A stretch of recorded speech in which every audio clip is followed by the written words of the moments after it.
Because I am agoraphobe and you are not.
Hey, what is happening? Hey everyone. The top 10 greatest horror films ever, or at least our favorites, which we consider to be the greatest. We're here with Juno2000 and Sean Blue Digital. It should be interesting, man. I've been curious the last couple days. I was thinking, geez, I wonder if they're going to say any that I forgot about, or if I want to say something that they forgot about. Because it's bound to happen. There's so many great horror films. You know what I mean? Going all the way back to the silent era, man. You can't have all of them, man. I actually made a list of 20 plus. So I like made 20 and then divided it in half, and I still forgot some and had to change it around. So that's what I've been doing today. Mm-hmm. What's going on? Doing great. How's it going, Sean? Sean's still there? Can't see him. Unless he went to take a break real quick. Take a break, okay. Must have overestimated my intro. But yeah, man. Let me see. Get up here. List of top 10. How's everybody in the chat doing? Everything? Hey everyone. 10 favorite horror film ever. And man, so what we got? Yeah. No. I just picked up also Saw X. Oh, very cool, very cool. Definitely enjoyed the solid sequel this year. Yeah, man, it was good. I've been hoping on it.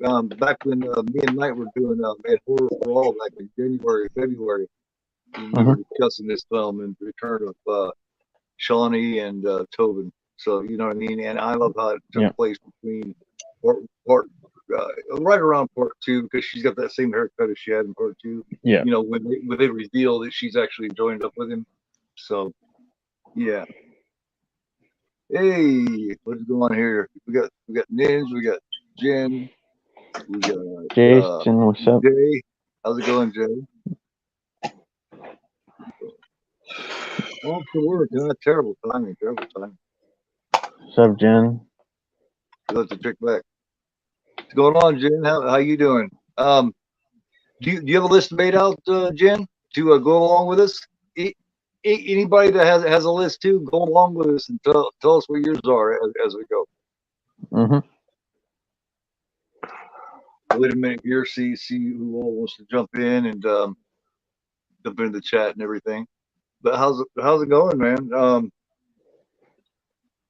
See if we can surprise each other with some of these.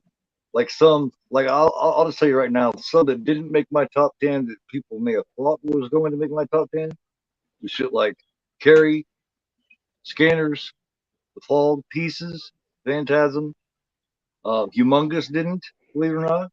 The Thing didn't. Henry didn't. But they're definitely in the top 20.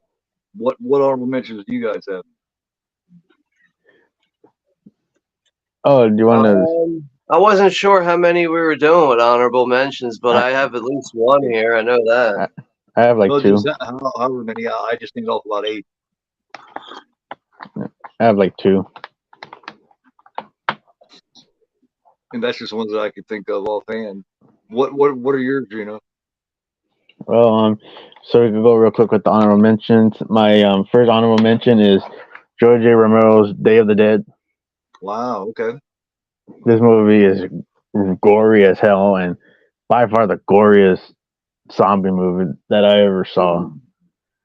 And I'm glad that they didn't deal with the MPA bullshit, so they just went unrated, rated X, and just NC-17 or whatever. What they used to say the rating used to be NC-17. Right. Yeah. Like I said before, I tried to get into that, but they wouldn't even let me in to see that. At the time I was 12, they wouldn't even let me in to see that. Even with my mom, they wouldn't let me in. Yep. This I remember is you gory. telling me that before. They were real strong on they were like really strict on letting people slide in the theater on that one. Not even with my mom. That's the only time I ever experienced that. So instead, I'm going to see Return to the Living Dead because they were on at the same time. And also it's not just only the goriest movie, but it's actually the one zombie movie that has the most F bombs in the zombie film. Yeah, it definitely explores that. And in my opinion, the one of the top two best physical effects ever in a movie next to The Thing. Yep. Yeah. Tom Savini's effect is badass in this movie. What's your other? You said you had two. The second one, and then the next one I have is two movies. It's Psycho and Psycho 2. Nice. These are great double features. I know for me, I can't mention one of those films without the other. Like it's always the original Psycho and Psycho 2. Like, those are like the two biggest films of that franchise for me. Yeah. I just feel like these two movies stand out the most because, I feel like the first one is the best. The second one's criminally underrated and one of the best sequels in the series. Well, I mean, they're both great for two different reasons. You know what I mean? They're both almost equal, but for two reasons. They're two completely different movies, yet they work together. And also, Tom Holland from Fright Night and Child's Play, he's involved in writing the movie too for Psycho 2, which is pretty good screenwriting from him. An awesome performance by Anthony Perkins. Oh man, always, yeah. He makes it. Can you imagine them picking he wouldn't do Norman Bates for part 2, so somebody else stepping in and doing it? That would have been. Yeah, it would not work.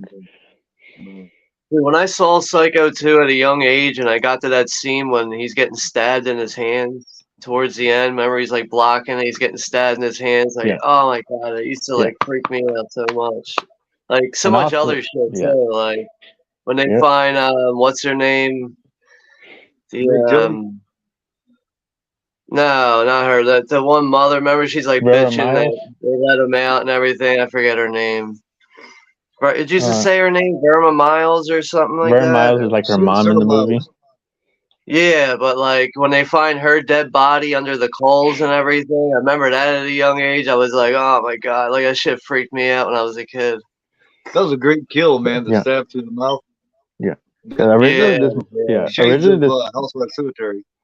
Originally, this movie was supposed to be a TV movie because it was supposed to be like a cable movie. But when Anthony Perkins joined up the picture, it went straight up for a budget to theatrical release. Very cool, very cool. Yeah. Yep. And I'm glad they did. That's another one that I've seen in the theater. Mm-hmm. Hey, Zombie Grease, welcome. Dawn of the Dead, The Thing, The Exorcist. See, Jaws is another one of my honorable mentions. Believe it or not, Jaws didn't make it into my top 10.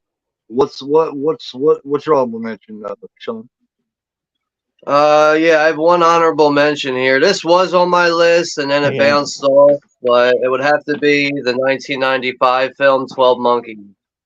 Oh, excellent. Okay, that's my honorable mention there. I absolutely love this film. Some of it's actually filmed in Philadelphia, where I'm from too, and I always enjoy seeing those scenes. But on top of it, it's just such a fucking bizarre movie, and the story on top of it. But I really do like Terry Gilliam as a filmmaker, but a lot of his stuff is really far out there too. Yeah. Hey Jerry, what's going on, man? Fear Low in Las Vegas is a crazy movie. That's an insane one. That one's Depp. That I mean, if I had to do a top 20, that would probably make my top 20. That one. Yeah, like I said, I wrote a top 20 and then divided it. And the ones that didn't make it, like I said, was Scanners. I hated leaving out Scanners and The Fog and Carrie, Pieces, Phantasm. I hated leaving those out. Yeah, But um, yeah. There's let's some see. movies I left out too. Oh, you have to, man. Like Jaws. Yeah, like I don't have let's see. Maniac, which I would have put on this list, and Child's Play, and also The Burning. Oh yeah, the Brain's in my top 20 also. I also got My Bloody Valentine in my top 20 that didn't make Same my one. top Yep. 20. Yeah, I definitely had to make sure I had a slasher in there. I know that. There's at least one slasher in there. Let's see. Yeah, I got what I guess you call a couple. What do you call slashers? They aren't your traditional burning slashers, but they are. Yeah, and like I said, if anybody else wants to go along with us and tell us what theirs are as we're going, definitely do it. That because I am curious what you guys think of ours and what you would put at 10 and 9 and 8 and all that kind of stuff. Who wants to start off? I don't care. Juno, you want to go first? Yeah, sure. My number 10 that I have here is another double featured. Night of the Living Dead, Romero's Night of the Living Dead, and Land of the Dead. Cool. I'm a big zombie fan. I like Romero's shit. I just feel like he does the best zombie movies. Oh yeah. Next to Fulci Zombie, you know what I mean? And I mean, there's a couple others like Living Dead at Manchester Morgue and Burial Ground. But other than that, yeah. Yeah, I was curious to see who would pick Night of the Living Dead. It didn't make my list. It was considered. It was considered for my list, but I was wondering who was going to pick that one, and right away to start this off, it's Juno's got it. That's great. Stuck with Land of the Dead, which kind of surprised me. That's interesting at number 10. Double number 10. And you know what's interesting about the movie? It came out on my birthday in 2005. When I saw the trailer, it had my birthday on there. When I saw the trailer. Okay. Like the day it was going to come out. But I did get to see this one in theaters, and I had a fun time with Land of the Dead. That's what I missed in the theater. I would say Land of the Dead has definitely grown on me. That's for sure. I mean, like when it first came out, like I really didn't like it at all. The only thing I think is wrong with it is it was when Romero was starting to get a little too political. Number one, he was starting to go a little bit too political on the political side, and number two, they used a little bit too much CGI in it. There's some CGI stuff in it. Yeah. It's just I don't know. There's like other scenes, like like you see people playing with puppets, like having puppet shows. Like I'm sorry, like no one's doing that during a zombie apocalypse right now. But like to say, like you see little shit like that throughout the movie, and it kind of sticks with you. Yeah, like but like beyond all that though, like I still think it's a good movie though. It's definitely grown on me. Oh yeah, it's aged a little better. I thought it would. Do you guys think it's better than Survival? Oh, dude. Oh, yeah. Survival. I actually like Diary. That's not a popular choice, but I'm actually a fan of Diary. I thought it took a lot of balls for Romero to go that direction, but yeah, those movies are what they are, but I mean, I have them. I haven't watched them in forever with Diary and Survival, but sadly, Survival is one of his last movies. Yeah. Survival was his last zombie movie for sure, and that one has just got way too much politics happening. It's like not even about the zombies really all that much. Mm-hmm. So all right, so I can go next. Let's hope to see some foreign titles in your list. Oh, definitely, man. All right, this one coming in here is technically a horror comedy, but it's also like one of the films that really want to make, like, I would say what this film is definitely one of the films that's responsible for wanting me to like really be more open to the rest of the horror genre. And that's Dan O'Bannon's 1985 film Return of the Living Dead. I knew that'd be on your list. I actually expected it to be higher than that, but yeah, excellent show. Like I said, yeah, I mean, awesome movie. Hey Phil, how you dude, this doing? came close to not making my list, really. But I was like, you know what, dude, that film's really responsible for like a lot of things with me. Like, I would really say like one of the things like I really enjoy the most with this movie is like when I was a kid, it really scared the shit out of me. But when I got older, I could see the comedy part of it, and it really is like one of the first horror comedies that really made me understand that concept and how that works. Like it's really one of the first ones to do it for me. So have to have that in the top 10. They use that comedy so well that it doesn't even seem like it's there. It's more of a situational comedy. You know what I mean? They don't show it in your face like Part 2 does. It's the best used comedy I've ever seen in a movie. Yeah, it's like I just know when I was a kid, man, there was like really certain things throughout that movie that really got to me and disturbed me. But when I got older, I'm like, yo, this shit used to scare me, but I'm laughing my ass off at this shit now. Like, you know? Yeah, the first one's the best. Something that nobody talks about with that film is, you know, you got the stuff like send more paramedics, send more cops, but I think one of the funniest parts is when they all start running and the paramedic starts running here and that one zombie runs and tackles the shit out of that fucking dude. That's hilarious. Like, freeze, I'll pull your fucking brains out. And they just tackle the shit out of him. Stack. Bob has no idea like what's coming at him. This thing is a bunch of like fucking rabid people. Like it's a bunch of zombies. Yeah, and I love how like also like they actually used real amputees in Return of the Living Dead on like certain zombies, like the ones that you see like that don't have any legs. Like apparently they were like real amputees, like they had in the movie for that. But I really feel like it's also like one of those timeless '80s films. Yeah, like it's never gonna get old. And it's like a great dark comedy movie where it's mixed the horror and the comediness and rock music mixed to it. Just you get a kick-ass movie. I've never really good soundtrack throughout it. I've not met a horror fan yet that didn't like it. That is one that all horror fans like. Yeah, I mean it's high on my list, but I feel like the other ones I have kind of, I don't know. I'm satisfied with my list. I think I'm pretty sure. Yeah, Return of the Living Dead's a great one, man. Oh yeah, nice. Oh yeah, that's number 10 for me. Yeah, Naked Lene quickly did have a great effect on me. Actually, prior to that, in 1984, when I went to see Silent Night, Deadly Night, when she gets pinned to the anchors. Yep, that's a gory kill. Oh, yeah. All right. At number 2 for me is William Lustig's 1980 Maniac. I just watched that a couple nights ago. And I love to do that film. It's definitely going to be on my extreme show on Tuesday night. Crazy ass movie. No, it's fucking great, man. I love it. Joe Spinell is just unreal, and you know it's one of those roles where after he played Frank in that, all his roles were that. You know what I mean? It's one of those things. They wanted him to be Maniac in all of that. So it's definitely an important film. I know that. Oh, definitely. Yeah. Oh, yeah, definitely.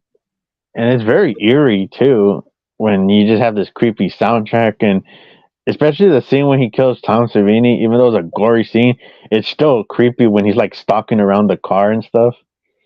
Oh yeah, it's got that part was creepy.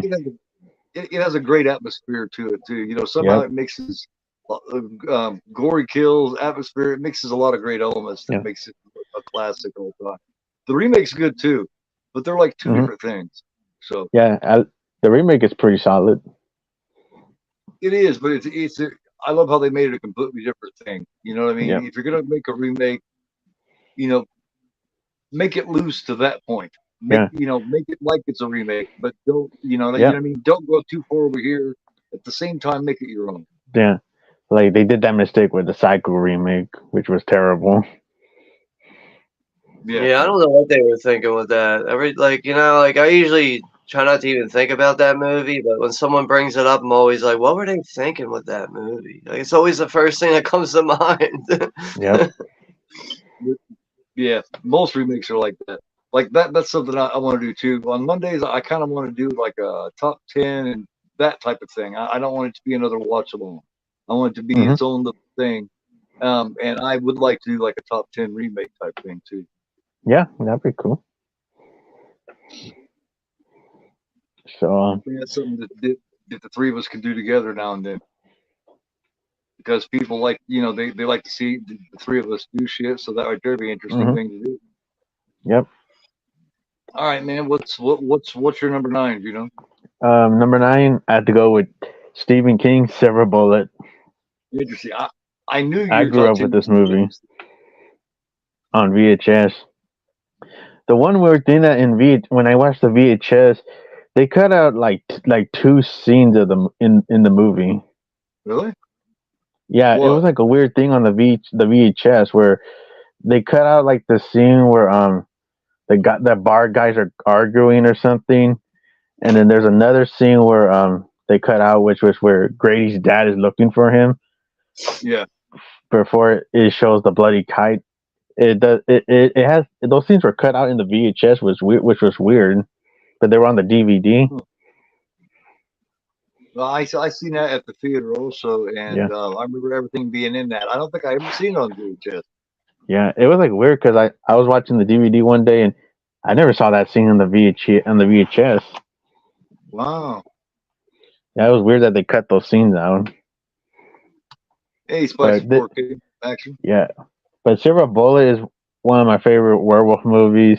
I like Gary Busey in it. He is a lot of fun in this movie as Uncle Red. Yep, that's back before he had his accident. You know something about Gary Busey is he was always different in every role. He would be heavier in some roles. He was one of those actors where he could gain weight, he could lose weight. He just looked different every time you seen him. Like in Lethal Weapon when he's Mr. Joshua, he's smaller, he's thinner, he almost comes up like a different guy. But that was before his accident, unfortunately. But I do like this badass artwork from Screen Factory. I just like the artwork with the werewolf holding the bat. Such a badass artwork. Yeah. Yeah, I've always enjoyed Silver Bullet, man. I remember when I first caught that on TV at a young age. And that whole dream sequence when the priest is he's in the church. Yeah, and that scene is trippy. He's having a dream that everybody's like fucking turning into werewolves. It's such a creepy ass scene, man. Oh, during that nightmare, yeah, when they got all those, he's trying to explain everything to everyone, and he's just sweating, going, God will provide, all this kind of stuff. The next thing you know, it's like he was torn apart, and then it was torn apart, Reverend. Yeah. I do enjoy this movie a lot, and I know a lot of people criticize the werewolf look, but I'm fine with the werewolf. It looks fine to me. Yeah, it's definitely a film that movie still hits for me today. It's a great one. I like how they have the werewolf, but they don't have to show it a lot. It's kind of like with Jaws. Yeah. You know what I mean? It's more what you don't see with the werewolf than what you do see. Yep. But that's number 9, Silver Bullet. All right. What you got? All right, my number 9, I wasn't too sure if it really even falls into the category, but this falls into like multiple categories, and it really is one of my favorite films, so I decided to just have it high on my list instead of like having it near like 1, 2, or 3. But yeah, I was gonna like ask you about it. I was like, you know what, I'm just gonna take a guess on it. But yeah, coming in at number 9 is Ridley Scott's 1982 film Blade Runner. All right. Yeah. Anything you guys consider in the category? Hell yeah. Blade Runner. Hell yeah. And, I mean, people do say like it's like sci-fi horror. I kind of label it more as like just a sci-fi film, but it does have horror elements. So I was like, I'm just gonna put it in there. But yeah, I've always been a big fan of Blade Runner and all 5 cuts that exist for it. And it's linked to Alien. somehow? Isn't it linked to the alien world too somehow with the Yeah, the I think engineers? it's the same. I think it's the same universe as far as it being linked. Like, I don't think the story itself really is. I think it is in the same universe. So, Okay. but like I just said, that's always been a movie like I can really put on at any time. Like, doesn't matter what like mood I'm really in, I can just put that on and just be zoned out and like totally mesmerized by what I'm watching. But I've always enjoyed the story for what it is, you know. Bunch of Oh yeah. robots trying to extend some fucking life. They only have a 4-year lifespan, and they're trying to make the best of it, and they're being hunted down by some guy, and it's I don't know. I always enjoyed that story, but yeah, And that would be my number 9 there. Yeah, Roger Howard plays a great bad guy in that one. Yeah, I really think I would have to say that's probably my favorite Rucker Hauer performance. Still, him as Roy Batty, Yep. Nexus 6 or whatever you want to call him. Yeah. Hell yeah. Nice choice. Yeah. So far, it looks like mine are probably a little more predictable. You guys are you guys are going off to the left and right a little bit, and I actually like that. That's the kind of shit that keeps it interesting. Hell yeah. Nice Yeah, pick. I just felt like overall too is like, you know, I gotta mention Blade Runner in a top 10. It's gotta happen. Well, my number 9 is Lucio Fulci's Zombie, and Nice. you guys know how I am about Fulci, and you know what I mean, Argento and all that stuff, and all the Italian horror. Zombie to me is almost there with Romero's Night, Dawn, and Day. You know, you got the eye scene, you got the so many scenes. There's actually more iconic scenes in that zombie film than there is in any other. You know, you got the shark fighting scene, you got the eye scene, you know, you got the horn face scene where he kind of sits up out of the ground. I just think it's excellent. It's got a great vibe to it, man. I put it toward the top of zombie films and horror films in general. Yeah, I always like I would say out of all of Fulci's films, I'm pretty sure Zombie is my favorite of his out of everything he's done. And yeah, it really is like it's such an iconic Italian zombie film. And it's like, you know, like when you get to that whole shark scene and everything, like I always find it so interesting, like how they have a guy down there swimming around without a real apparatus on. Like, how's this guy holding his breath and wrestling around with this fucking tiger shark? Like, you know, like it's just you'll never see anything like that ever again in a movie. And that's like just that scene alone is already enough value to go back and revisit the film. But that is definitely a movie that I watch like at least once a year. It's like an annual thing. I have to watch it at least like every summer. It's just a blast, man. Yeah, like I'm glad to see somebody pick that. I don't think it's on my top 10, but that's just such an undeniable zombie film overall. It really is. I mean, besides, you know, what George A. Romero was doing with Night and Dawn at that time. Like, you know, that came out right after Dawn of the Dead, and it really did its own thing while, you know, doing the same thing at the same time. Yeah, is it just me, or did this shark have a look on his face like, what the hell is going on? You know what I mean? It's like, is this motherfucker trying to bite me? You know what I mean? This shark is looking like, I mean, when you see the shark biting down, it's obviously on a fake part of it's like the prop body part he's biting down on, and you see the blood bags are bursting in the water. Yep. Like, but it's just like you could tell the guy who's in the zombie makeup, he's got to be a shark wrangler. He's got to be. Yeah. Like, without a question, he's got to be some kind of shark wrangler. But he's down there without any kind of visible apparatus to breathe and do anything, and it's just like, what the fuck? Like, how do you guys pull this shit off? Like, nowadays, you wouldn't even be allowed to go down there. If somebody mentions something about touching sharks and just like, you know, doing whatever you want, like, you can't even do that type of shit nowadays. It's fun, man. It's just fun. Like I said, it created more moments in a zombie film than I think any one particular other zombie film did. And yeah, that guy was a pro. Yeah, because I read about it. They put him in originally zombie makeup and sent him down. they were supposed to have a stunt guy for that segment, but the stunt guy got sick and had to opt out. So they had the shark trainer and just say, "Oh, let's put the makeup on you, dude, and let's get it done." And you get this Worked so badass well. classical scene. It's still a classic scene to this day. Yeah, like That's a there's cool nothing stunt, fake about that scene. Like that's a real tiger shark down there. Like that And is it a did, real dude. life wildlife tiger shark down there. They're wrestling around with it. And he Oh, looked this just a irritated cut too, the man. movie scene. Yeah, because tiger sharks can be vicious too, and I'm sure he was sick of that motherfucker hanging on him and biting on him and shit. He's like, "Bitch, listen."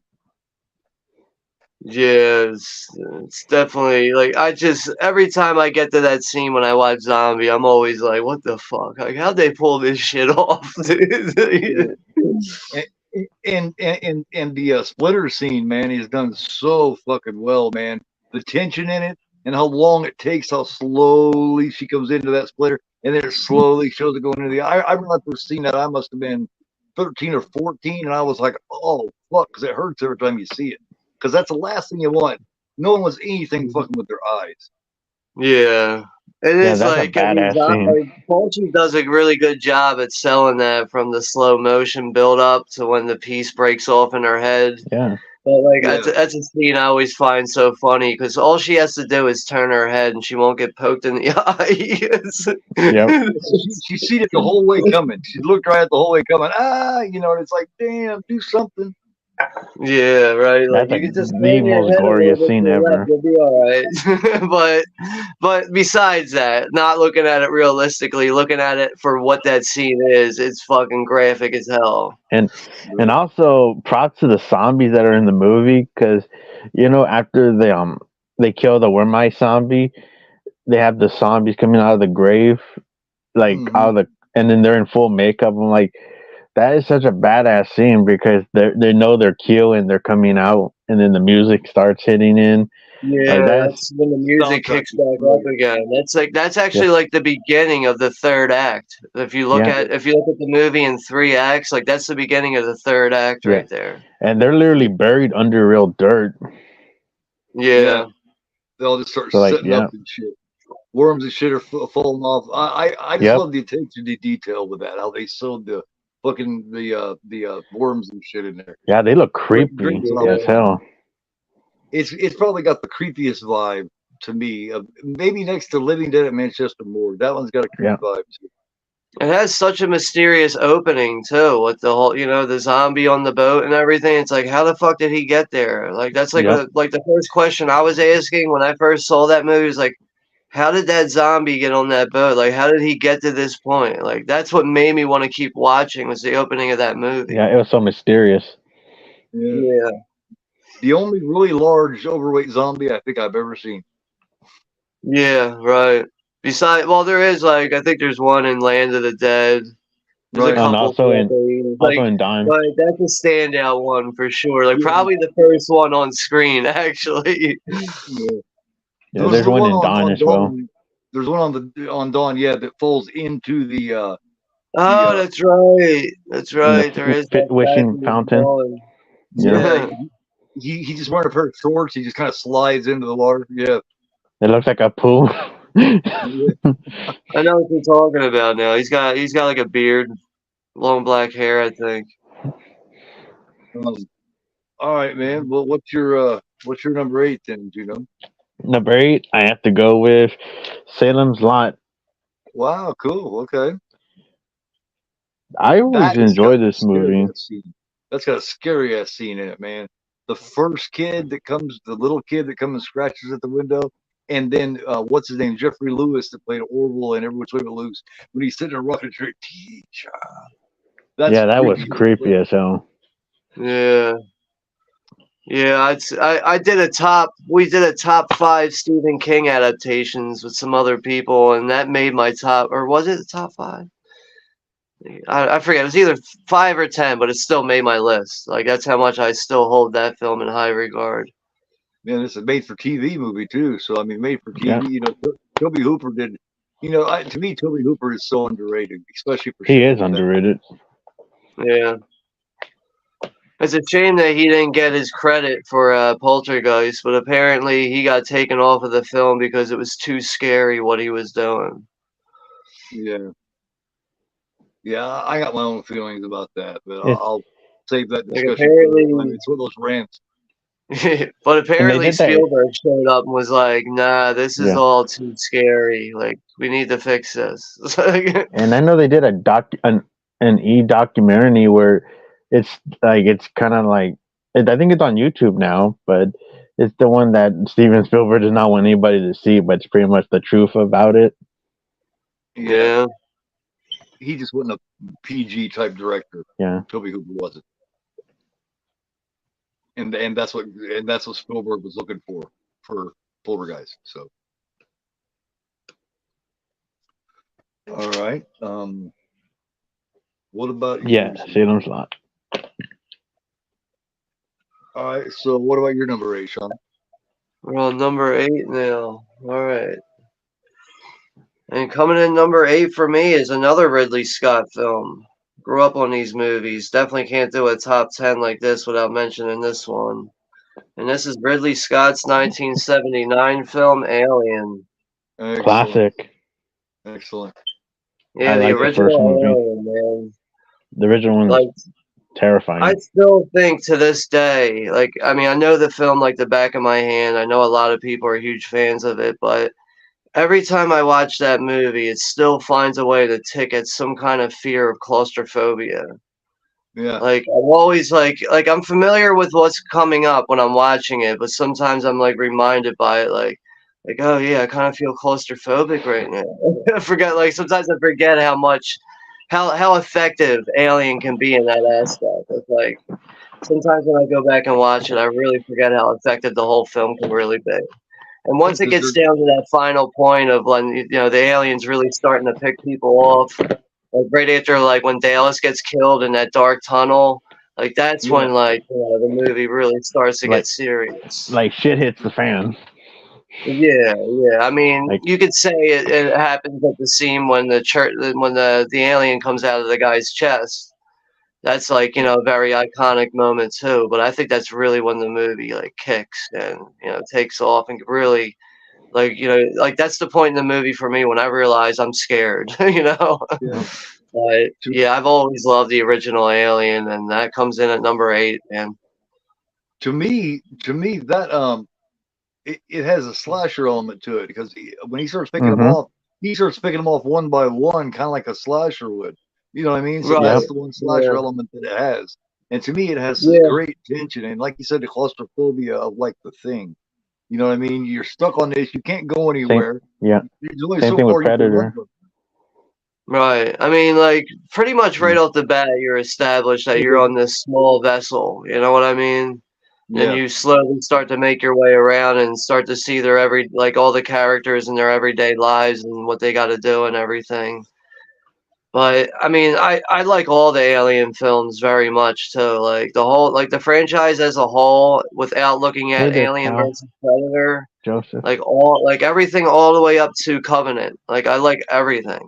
Like, all of it's, like, I think they're all pretty good films overall. Yeah, I just recently saw Covenant, and it's not a bad movie. I like Covenant. It's obviously not a great film, but I just feel like some people just completely decided to just write it off without really even, like, I don't know, like, some people just, like, watched it and were right away just ready to shit all over it. It's not a great film, but it's far from a great film, but I still think it's decent for what it is. Yeah, and I do also enjoy Prometheus, which that one gets a lot of hate. Yeah, even Quentin Tarantino's he likes making fun of that movie. Like, a lot of people don't like Prometheus. Prometheus to me is right there at number 3 behind Aliens. Yeah, you got Aliens, and then Prometheus. And it's obvious because I know they were trying to make it different, but they pretty much showed at the end of the movie that it is an Alien prequel. Yeah, because we get this first xenomorph move. We get the first xenomorph at the end. Yeah, it's just that some people, like, want certain answers to questions with that franchise. And Ridley Scott's just not the type of guy to clearly explain things. He likes to make you work for the messages that are throughout his films. He makes you work for that shit. I think it's too bad that they that the low ratings and people bitching about it brought that to an end, because I would like to have seen a part 3 to that to see where he was going to go with it. But now they're doing an FX TV show for Alien, which I heard they're going to greenlit. I hope not, man. I don't know about that. There's also a movie. I would just like to see another installment after Covenant. That's really what I would like to see. Yeah, I would love that. So would I. Matter of fact, aliens like this.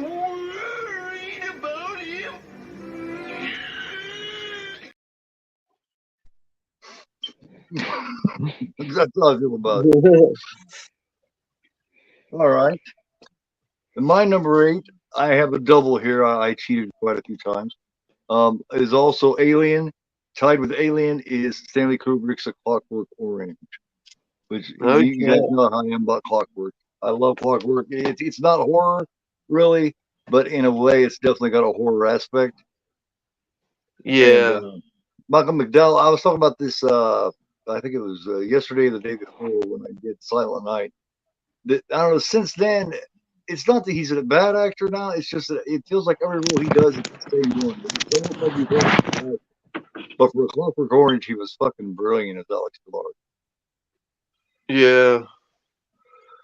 Yeah, it's funny you mentioned Clockwork, though, because I just picked it up on 4K. Excellent. During the Black Friday sales, and I just watched it like a few days ago. I just watched it like 4 days ago, maybe. Yeah. And that was like the first time I watched it in a very long time, but holds up. Like I really enjoy like the first half of the movie the most before Alex gets locked up and gets sent away. But like it really is like the movie overall is like really such an interesting watch for a character study. You know what I mean? Because like once he's like rehabilitated 2 years later from the treatment that they gave him, and now he's like, you know, he like the thought of anything negative makes him want to vomit. Just like, and then watching him try to adjust to his new real world settings is like, I don't know. I think it is such a brilliant film overall. Like I can see why people and critics were so hard on that movie when it came out, but looking at that movie today, it's just like it fits with almost any other film of the genre. You know, it's. I don't think it's as bad as some people make it out to be. Yeah, I still appreciate the work and stuff. Like it's not one of my favorite movies because I do prefer The Shining over it. Yeah, oh, definitely. But I do like Malcolm McDowell's performance. I got a super chat from Russell. Thank you very much. And this is just for you, Russell, right here.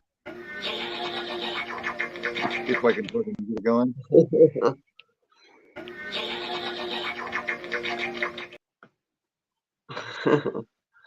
Hey there. Thanks a lot, man. I appreciate it. Sorry about that. Didn't mean to cut you off. All right. Shit. No, it's all good. But we were on your number 7 or 8, I think. Your number 8, which was Clockwork. Clockwork was yours. Clockwork and Alien. So we're on Juno's number 7 now. Yeah, my 8 was Salem's Lot, so now it's number 7. Number 7 is another movie that it's not horror, but it has a horror vibe to it, but it's a thriller. 7, David Fincher. Ooh, that's one of my son's favorite movies. Nice copy. That's one. This movie has one of the creepiest openings ever, with mixed with that 9-inch Nails music. Yeah, definitely. That's got to be the creepiest opening. Dude, I looked at that one. Like I considered that one for my top 10, but I decided to not have it. Yeah. I've got that copy. That is a great copy. Man. Yeah, back when DVDs had cool sets like this, like the New Line editions. Some of the DVD sets are better than the Blu-ray sets, man.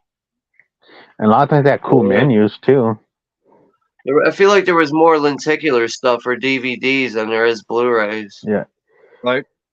Because I got this at a thrift store and it was in good condition. Like the both two discs in this were in good condition.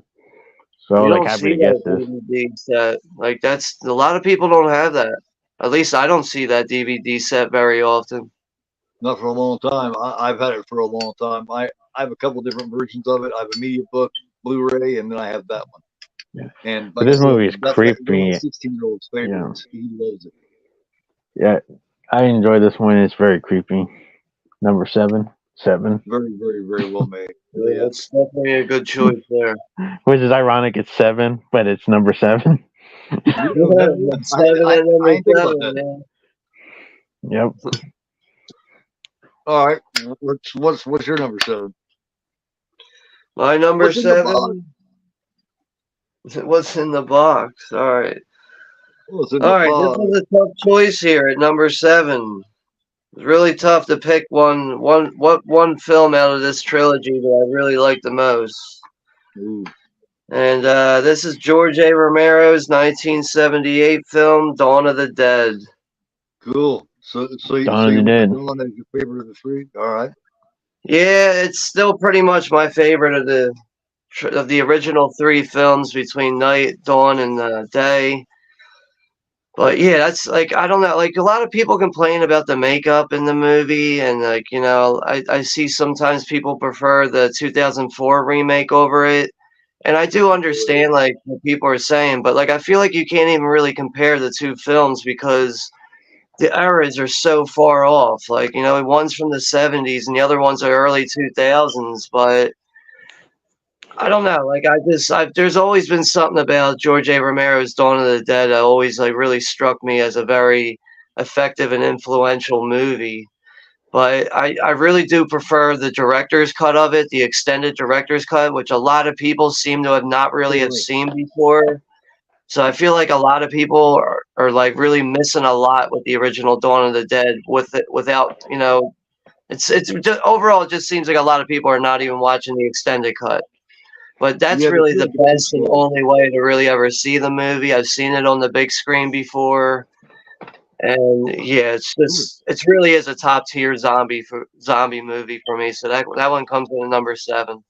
Definitely, man. Definitely. It's what a lot of people's problem with it now, the reason it hasn't aged as well as say Day, is because it is such a slow burn. But I think it requires that. It has to have that slow burn for the story. You know what I mean? Yeah. That's back when films actually took the time to build up some story.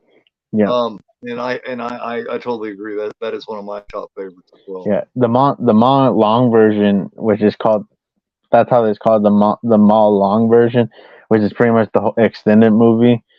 I actually like that version of the movie because I feel like that's the full movie.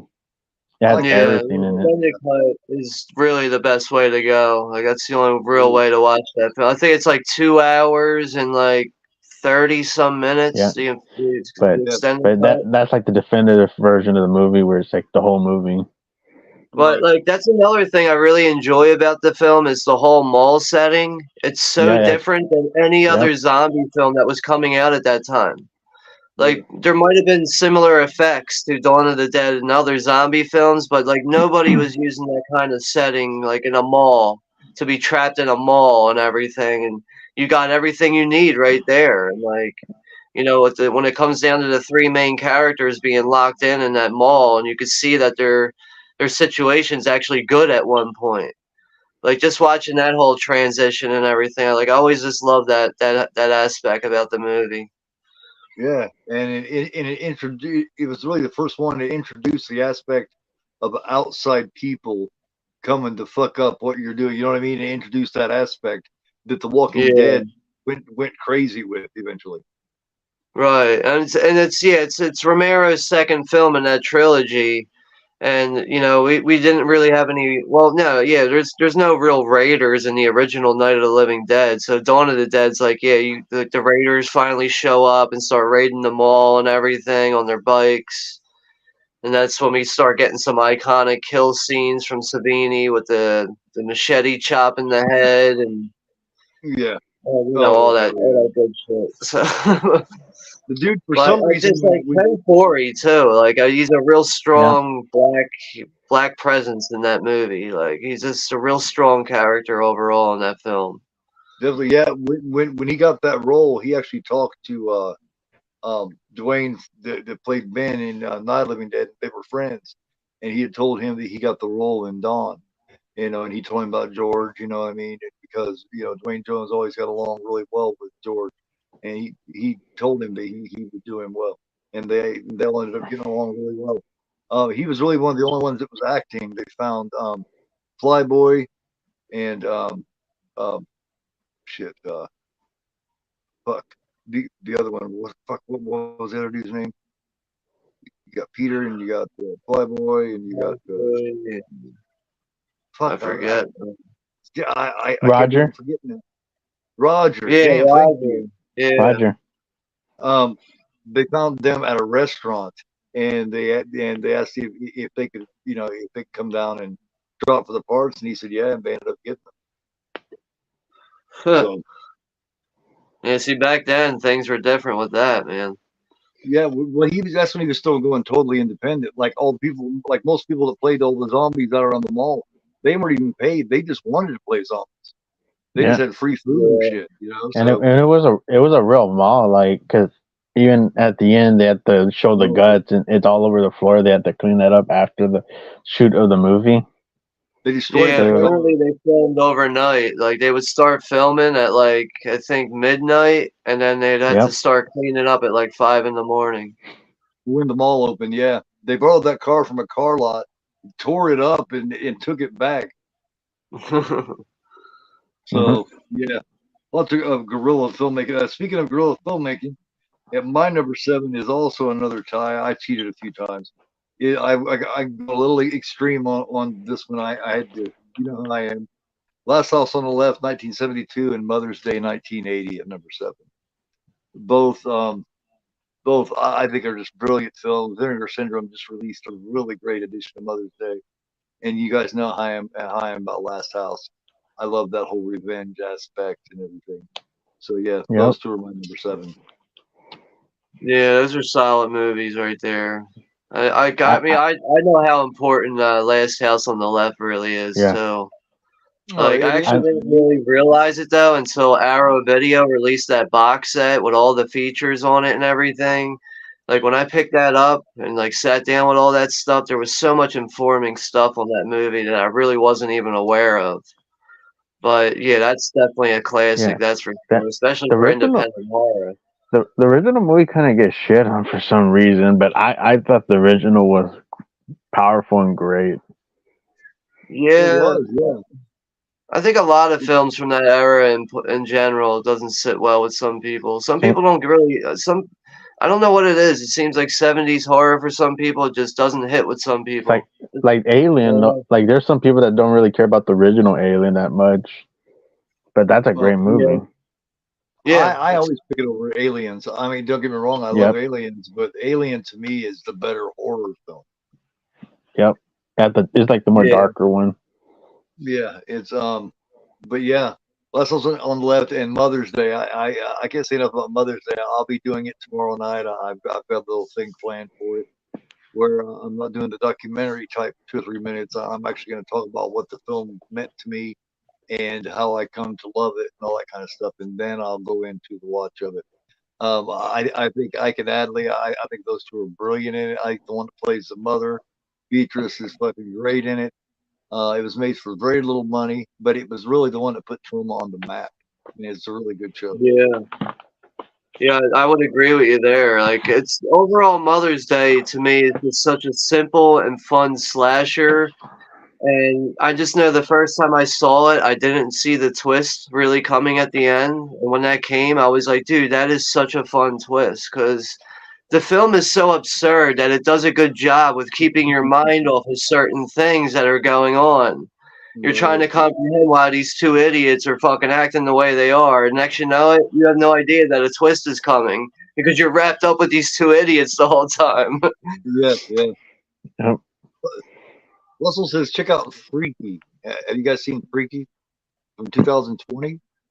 The Vince I think Vaughn he's movie. talking about the Vince Vaughn movie. I think he might be talking about. I haven't seen it. It seems like I've heard about it, but I haven't seen it. I think it's like one of those like I don't know, like teenage Oh, romance. Michael Landon's son's he directed that movie. Okay. Yeah, I'll check it out. Excellent. Thanks, Yeah, Austin. actor Michael Landon, who was in Bonanza and I Was a Teenage Werewolf. Dawson Prairie. I love Michael Landon. I love that Charles Ingalls. I was always a big Little House on the Prairie fan. Yeah. You wouldn't expect that from me, but I was. All right. Do you know what? What do you got at number 6? Oh, I think it was your turn, Gore. On the 6 now. No, I just did Last House on Mothership. Oh, sorry, my mistake. On the 6 now. All right, now to 6 is Hey, Mikey, American Psycho. American Psycho, nice, dude. And it's a 2000 movie, the year I was born, so like I appreciate that. Yeah, I could see that. I could definitely see American Psycho being something that you kind of grew up on because it's from your era. Yeah, when it's a movie from your era, yeah, it has like a cool feel to it. Yeah, like that's definitely like someone like you that's from the early 2000s. Like that's got to be on your top 10. Yep. Like that's a perfect pick for you. Every time he mentions that movie, the one thing that sticks out to me is when he's doggy styling that girl, and he actually turns and looks at her, and is like, and he's admiring himself in the fucking mirror. It's fucking fantastic. And I do like the scene. I can see that. I do like the scene when he kills Jared Leto in the movie, where he listens to Huey Lewis. Yes, he's moonwalking and shit. Yeah, Huey Lewis in the news. And putting the coat on, and then the axe. Yeah. That's definitely a classic. Like that movie's got so many fun quotable lines, so it's just and like we got Willem Dafoe playing a fucking relentless detective that's up his ass about it, and it's just Dafoe, man. A lot of good performances in that movie. Yep. And also, I know I seen the sequel. The sequel's dog shit. To me, this is the better movie. Yeah, that movie, that part 2 doesn't even exist to me. That's how bad that is. Yeah, it was so bad. Really long. That movie seemed to be. I tried to watch that, and it seemed to go on for a very long time. And then William Shatner's in it for some reason. What the fuck? I was like, but American Psycho's a great one. That's number 6. You would have expected Bale at that time to do that. At that time, you would not expect him because he came from like kid movies. You know what I mean? He did a lot of different shit. He was kid. Was it Newsies and shit like that? And to see him do that was really cool. And from there is when he started really beginning his character acting. Mm-hmm. So great choice. Number 6, American Psycho. All right, so my number 6. All right, my number 6 here. Yeah, this is definitely up there as one of my favorite horror films of all time. And it's another one from George A. Romero. And this is the 1982 film Creepshow. Oh, I forgot about Creepshow. Hell yeah. I knew but if I thought about it, I'm not one bit surprised that Creepshow's in there.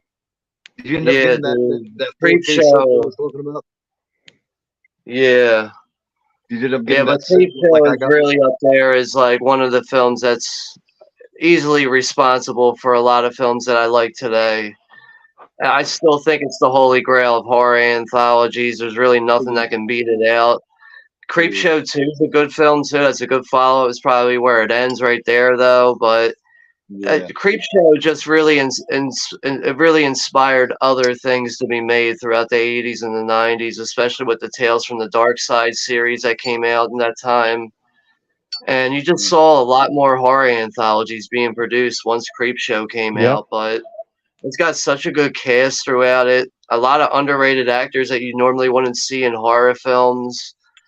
And I just really enjoyed the stories overall. And you had such a great collaboration with Stephen King and George A. Romero. And nothing gets better than that for me, man. I'm such a big fan of Stephen King adaptations and stuff like that as it is. And you had that mix with George A. Romero, and you're telling short stories that are horror related. that's what fucking gets me up and going as a horror fan. Shit like that. Tom Atkins in the wraparound. Tom Atkins in the wraparound. Buddy Boy drinking his beer, being a dick of a dad.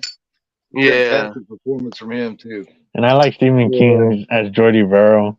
Meteor shit. Yeah. Meteor shit. You Rosehead.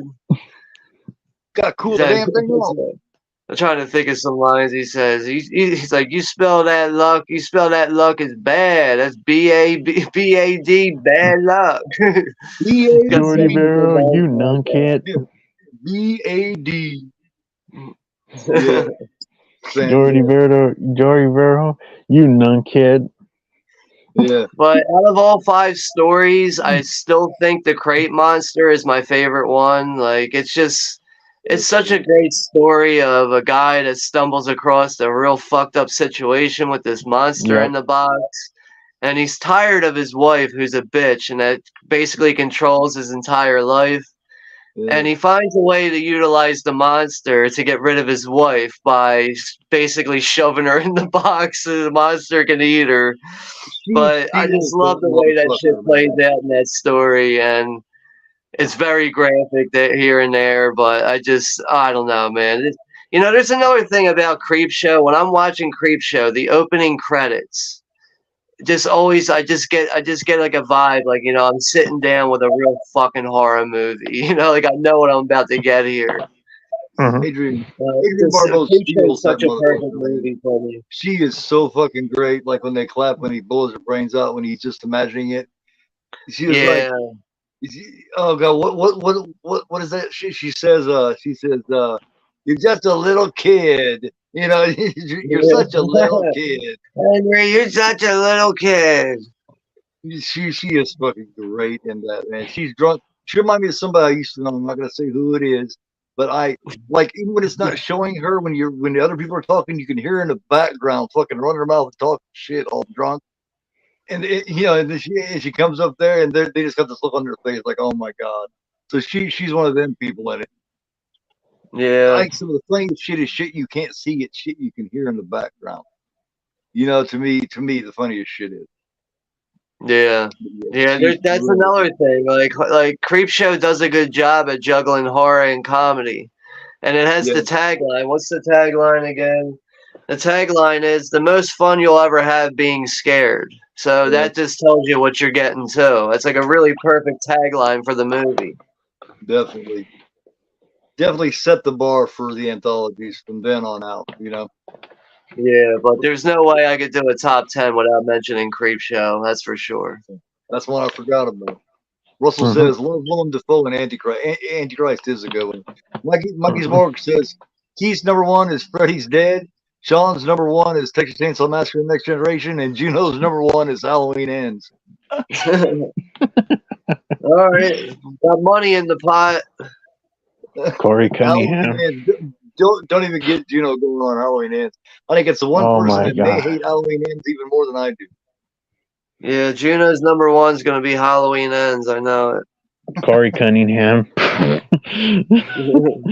No. And my number 6, I could not decide between these three. These three are all fucking fantastic. You guys know. We're talking a lot about George A. Romero.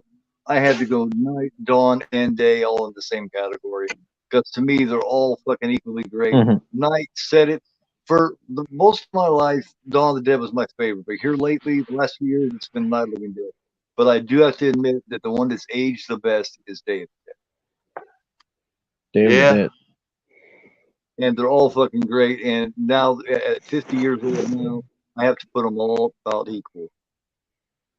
And they're unreal. They created a whole new subgenre that may have even surpassed the vampire and werewolf subgenre. And that's saying something. You got a clear argument there with that. That's for sure. When you create your own subgenre, I mean, and that's what made Romero like a household name. Just that alone is what made Romero a household name in the film, the film world. People are still working to try to top the shit he did with those 3 films, and they never will. The Walking Dead spent 12 seasons trying to. and in my Right. opinion, didn't do it. No, it was just The Walking Dead. It had good intentions in the beginning, but it eventually just became cash grab. It Yep. became the same shit over and over and over again. You know, Like it the became first less Walking about Dead. movies and more about people.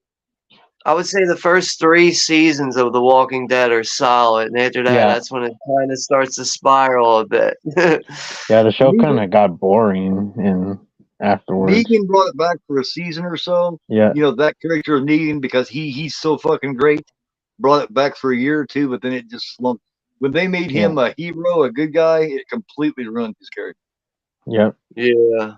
I think Yeah. I ended up giving up on that at the 9th season. Yeah.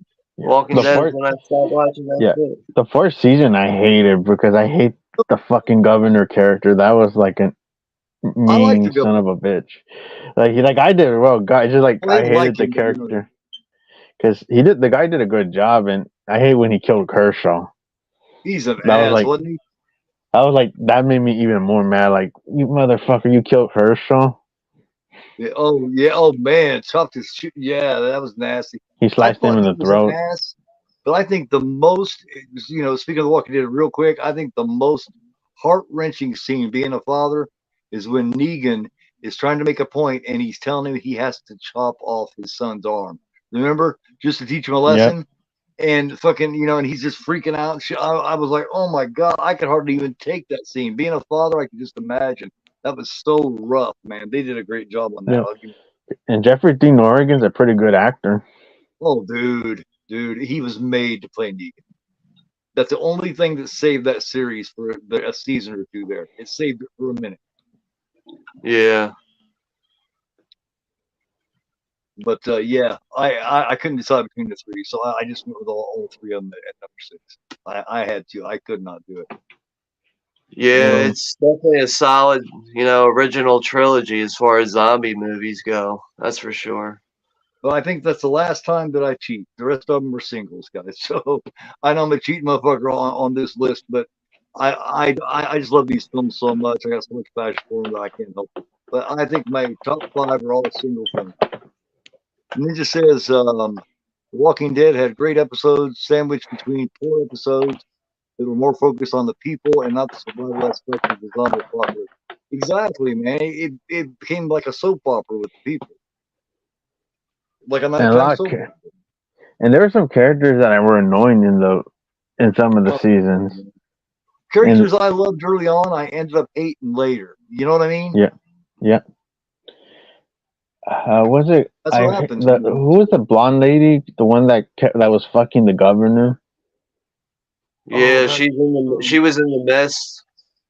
Yeah. Oh, shit. Yeah, that character annoyed the shit out of me because it was like she's also in fucking yeah. She was also in Silent Hill as the woman. Yeah. She's the cop. Yeah.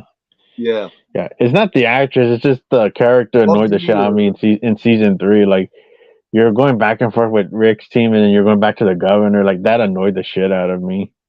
It was like Audrey or Andy or something Audrey, like yeah. that. Audrey. Something like that. Yeah. But yeah, she was a good character because remember early on when Shane in the second season when Shane was taking control, she was fucking him. So you know what I mean? She was ready to fuck whoever was in control. Yeah. It's just in season 3 she kind of annoyed me in that season. It kind of lost some sympathetic for her. Andrea, yeah. Lori Holden, yep. That's Ninja. Ninja, obviously a Walking Dead fan. Well, we're in the top 5 guys. What's your top 5, Juno? For top 5, I don't have. I was gonna mention the sequel, but I only have the first one to show real quick. But I was gonna mention Amityville 2: The Possession. Okay. Even though I have the first one, I don't have the second one. But it's Amityville 2: The Possession. I think it's one of the best different possession movies that is kind of similar to The Exorcist, but it's like its own thing. Because a lot of people consider it like a ripoff, but it feels like its own thing, and it's really good. Well, it's their own interpretation, their own telling. Yeah. Of the Defoe family. Yeah, and I thought the actors were pretty good, and even the guy, the actor that played the character Sonny that gets possessed. He's only that was like one of his only movies that he did, and I think he was in Firestarter, but like that was one of his main role movies that he did after that. You got the recently late Burt Young, and also Burt Young. Rest in peace. And he's great because I mean, as you guys probably know, I'm a big Rocky fan. So as Paulie, he's great, and he plays a great drunk, abusive asshole dad in that too. Yep. And yeah, rest in peace, Burt Young. He does a great performance. That's the alcoholic dad. Always. Have you noticed he's always an alcoholic? And it looked like he was carrying that Polly thing where he's like, remember he was hitting the bat in the first movie of Rocky? Yeah. Go for it. I'll break both of you on so they don't work for you. Yeah. Yeah, but Amityville 2, I actually think it's one of the best in the series, and I think it's very underrated. Hello, Sean. Hang on a second. Let me bring him back in here. Yeah, I don't know what happened. Like, out of nowhere, everything just stopped working, so I left and jumped back in. Yeah, StreamYard's been screwy lately. But yeah, that's Amityville 2. Man.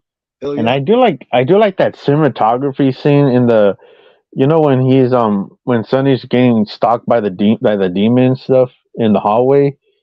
Yeah, that shot was really fucking impressive. Like whoever did the shot was like they show like the camera's like it goes over him and then it turns around backwards and back to him. When he's laying in the bed, it does it. Yeah, it comes around from the top. It comes in. Yeah. Whoever did the cinematography did a badass job because that was like impressive as hell. Like to show the point of view of the demon and stuff. Yeah, good. Yeah, good pick. I hadn't thought about that. Yeah, that movie's very underrated. It is. So what did he pick? Amityville 2, The Possession. Ah, okay, yeah, that was like cut out when you were talking about that, but that's definitely my favorite Amityville film, and like the whole series of those, like that's definitely my favorite one of those of them all. But yeah, definitely, I think the movie's way more effective, way more scary than the original one. Definitely, like once we get into the basement there with that the handyman shows up. Yeah. He just shows up and he's like he's got all that black shit all over him and everything. You just hear the basement like dripping wet, and it's it's just like such an eerie place to be. And you have the creepy kids music singing. Like what the hell? That's creepy. It's like it really adds to the scene. Like that's the type of scene that makes you want to stay out of your own basement. Like seeing that, like it's it's time to go down to your own basement. It's like, wait, I just watched that scene. That's the scene that'll like have you like thinking about some shit going on in your own house. Right. Yeah. Cool pick. Number 5, Amityville 2, The Possession. All right, we're moving on to number 5 now. Right. Number 5. All right. Yeah, this one's definitely an all-time favorite for me. And coming in at number 5 would have to be Tobe Hooper's 1974 classic, and that's the Texas Chainsaw Massacre. Excellent. Wow, tough. Chainsaw Massacre. 5, huh? All righty. Oh man, you guys know how much I adore Chainsaw Massacre. The second one's good in its own fun way, but that first one, man, it's I've never seen a movie feel more real. Marilyn Burns is just unreal in it, man. Yeah, definitely. It's definitely got a certain surrealism to it. And, to like realize like what most of the cast and the crew really went through to get this movie made. They filmed it in the middle of fucking summer in Texas when it was boiling hot outside, and they're using real fucking meat and everything to decorate the scenes because it's not really a super graphic movie. You don't really get to see like much blood and guts really, but it's everything that surrounds the house and the atmosphere of it. And the house is just in such a disarray with bones all over the place and feathers and all types of shit. And just the way the movie plays out with like some kids that are technically minding their own business, even though a couple of them like, start to wander off and figure they could sell something to get some gas, and they end up stumbling across the wrong house to even think about doing that. After dealing with the situation with the hitchhiker with Nubbins too, like that pretty much tells you what kind of movie you're getting. That whole situation in the van, that pretty much tells you what you're getting for the rest of the movie. Yeah, that's a powerful movie, man. Fucking excellent. It's, Yeah. you know, I always find it so hilarious and bizarre at the same time that Toby Hooper's intentions were to have a film where people are going to be laughing in the theater. And he got the total opposite reaction. People were fucking terrified coming out of the theater. He thought people were going to see it as a horror comedy. But no, it didn't work that way. And for obvious reasons. No, there's not. I mean, I guess you can find the Nubbins thing in the van somewhat entertaining and funny, but at the same time, it's just scary. You just want to get that motherfucker out of your van. Yeah. Mm-hmm. I mean, like, the one point when, like, when Nubbins shows him the knife to the one dude, he's like, see this knife? It's a good knife. And he's like, okay, man, put it back. But he says it real softly because he feels like if he gets too loud, he might freak out and stab him. He's like, okay, man, put it back. He says it real softly. Yeah, they're scared. They just want to get his ass out. And I'll talk a little more because, of course, you know, Chainsaw Massacre is coming for me later. You know, it's definitely high up for me, so I'll get to those points then. But yeah, great pick for top 5, man. Excellent. Yeah, but that's definitely another one I can't get through a top 10 without mentioning is the original Texas Chainsaw Massacre. Yeah, it's the best one in the series. My number 5 is probably the most atmospheric horror movie ever made, and that is 1975's Black Christmas. Nice. That has got a fucking scary ass atmosphere. I love the fact that they don't show Billy. All you see is an eye. As a matter of fact, my new sign I use is Billy's eye. And it's POV. Yeah, and it's just, oh man, it's just like you don't get to see him. You don't get to see, you know, any proof that there's even an Agnes. You just know that this motherfucker is out there. And you talk about crank calls, about brutal, dirty ass crank calls. This fucker invented that shit. Mm-hmm. Yeah, it's definitely a film I hold in high regard. That's for sure.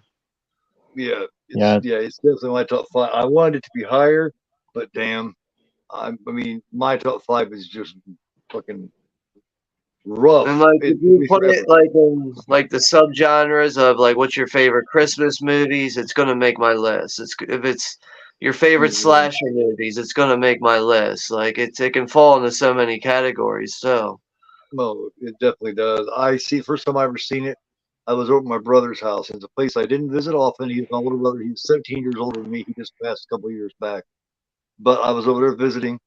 And I went to sleep there on the couch, and I woke up in the middle of the night, probably about 3 a.m. And remember, this is a house I wasn't used to being in. It's 3 a.m. All the lights are off, it's dark, and the TV is on. And I wake up about the time he's climbing up the thing right toward the beginning of the movie when he's climbing up the thing to go into the attic. And I sit there and watch that thing, fucking scared to death in the dark for the rest of that time. I can imagine how terrifying that must have been. I was like, it was so eerie. You hear nothing but like wind blowing around and some occasional leaves crunching around, and it's just, oh my god, it really is something to that opening scene, that point of view shot. You can tell whoever's climbing up is they got the steady cam strapped to their chest, and it's just following their body movements. I was terrified, but I couldn't stop watching, even though I was all alone. Even if it was totally dark, I didn't want to get up off the couch long enough to go turn on the light because I was afraid someone would reach out from underneath. You know what I mean? So I was just sitting there, and I couldn't stop watching it, even though I was fucking freaking out. And the first time I ever watched the original When a Stranger Calls. I was watching that by myself in the dark, and I found it on TV one night. I remember I had the house to myself. And I couldn't find shit on TV, and out of nowhere, I find this movie right from the beginning, too. And it's When a Stranger Calls. And I went through that first 20 minutes of the film with the babysitter being terrorized with the phone calls. Dude, I almost couldn't get through just that. I was like losing my damn mind. I was like maybe 12 years old when I saw that. That shit fucked me up, dude. Have you checked the children? Yeah, man. Yeah. Like I really thought there was someone in my house for the rest of the rest of the night. I really thought there was somebody in my house, like legit. I wish that whole movie was like that first 20, 25 minutes. You know what I mean? Not that it's bad after that, but that first opening scene, that opening act is classic. It's like unbeatable. It really is cool. Yeah. But that's my top 5. Bob Clark's Black Christmas. Yeah, that's definitely a good one there to have. That's for sure. We're breaking into the top 4 now. Juno, what's your 4? Number 4, I have to go with Jeepers Creepers, the first one. Oh, hell yeah. That's a surprise. Yeah, cutting out all the bullshit with the director, which I always separate the art from the artist. Yeah, like fuck the director. I enjoy this movie as an original new horror movie because I feel like I like Clown the House. Creeper is interesting. And I did like the cast too. I did like Justin Long in the lead. I thought he was pretty good. He shows his fucking emotion in this one. Like he is terrified what he saw in the House of Pain. That he's in the House of Pain of the lair of the Creeper. He brings that back in Barbarian too. I think he brings that type of emotion back in Barbarian. He's good in that type of thing. Yeah, definitely. Him and the chick. That to me, that movie brought back the monster movie. We hadn't had a good monster movie in a long time. I feel like Jeepers Creepers brought it back. Yeah, I was never really big on Jeepers Creepers when it first came out, but that and the second film have really grown on me. And I probably watch those at least once a year, I'd say, the first and 2 films, but I'm definitely a bigger fan of Jeepers Creepers now than I have been in the past. I know that. Yeah, because I also do like the second one, but the first one has always been my favorite. I like the second. I mean the first one, man. The opening to the second one, that is such an incredible opening in the second one. Good opening. Yep. Like that whole field segment is just like, what the fuck, dude? It's fucking crazy. Yeah, I know that the director's a piece of shit, but I don't watch it for the director. I watch it for the Creeper because I think John DeBeck does a good job as the Creeper, like the way he's sniffing the fear out and the way he's like shows how creepy he is. He like sniffs around and then everybody moves, and then it's just that one fucking dude standing there, and he's like, "What?" And it's like, "I want you. You're the one." He starts licking the glass. Yeah, I also like how like the creeper, the creature, like there is like a little bit of like a backstory to him as like you get through the 2 movies. Like you kind of get some kind of info on him. It's not just like some mindless made up creature. It's like there is something to him. Like there's something to like his method of madness. Because I know that was in the first movie there was a deleted scene where he was supposed to talk. After he kills the cat lady, he was supposed to like have like a dialogue saying like, "She don't smell too well, Darian." Or I don't know how I feel about the creeper with dialogue. That's what he was supposed to be saying when they cut it out. Yeah, I read that. I remember I read that with my oldest son's mom when we were together. We rented that and the first American Pie in the same night. We watched both of them. So you talk about 2 completely different films, but we enjoyed them both. So yeah, Jeepers Creepers, I do enjoy a lot. Grew up watching it on VHS, and I have fun with it. Even though the director's a piece of shit, I enjoyed it for John DeBeck performance as a creeper, and it just feels like an original creature feature movie. Yeah, and Clown House is the one that gets, because that's the one that has the kid in it that he molested.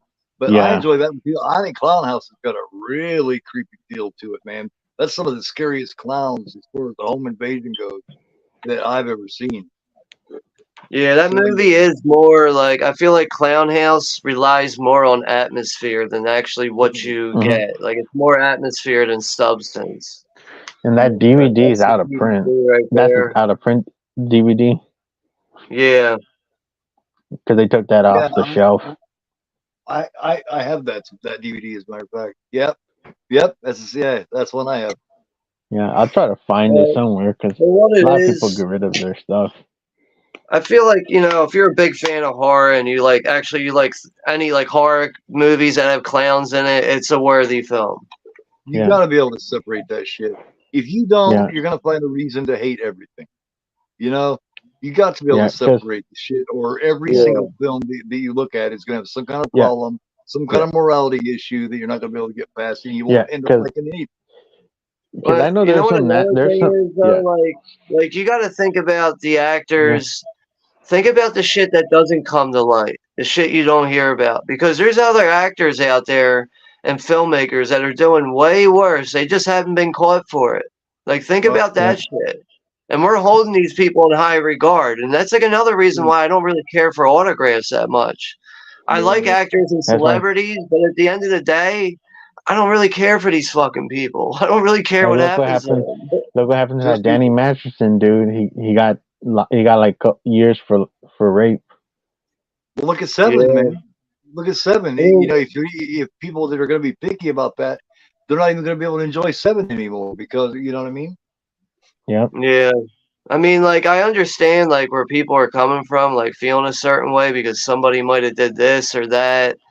But I don't know. Like, I can't deny myself of watching something I want to, like, you know, I'm already a fan of watching movies. I can't deny myself a movie just because somebody must have touched a kid inappropriately or did this with some woman, or it's just, that stuff's never a factor for me. Yeah, because I know there's some piece of shit filmmakers like Woody Allen. He's a piece of shit. He does some pretty good movies, but he is a piece of shit because I did saw a documentary about him a couple years ago on HBO.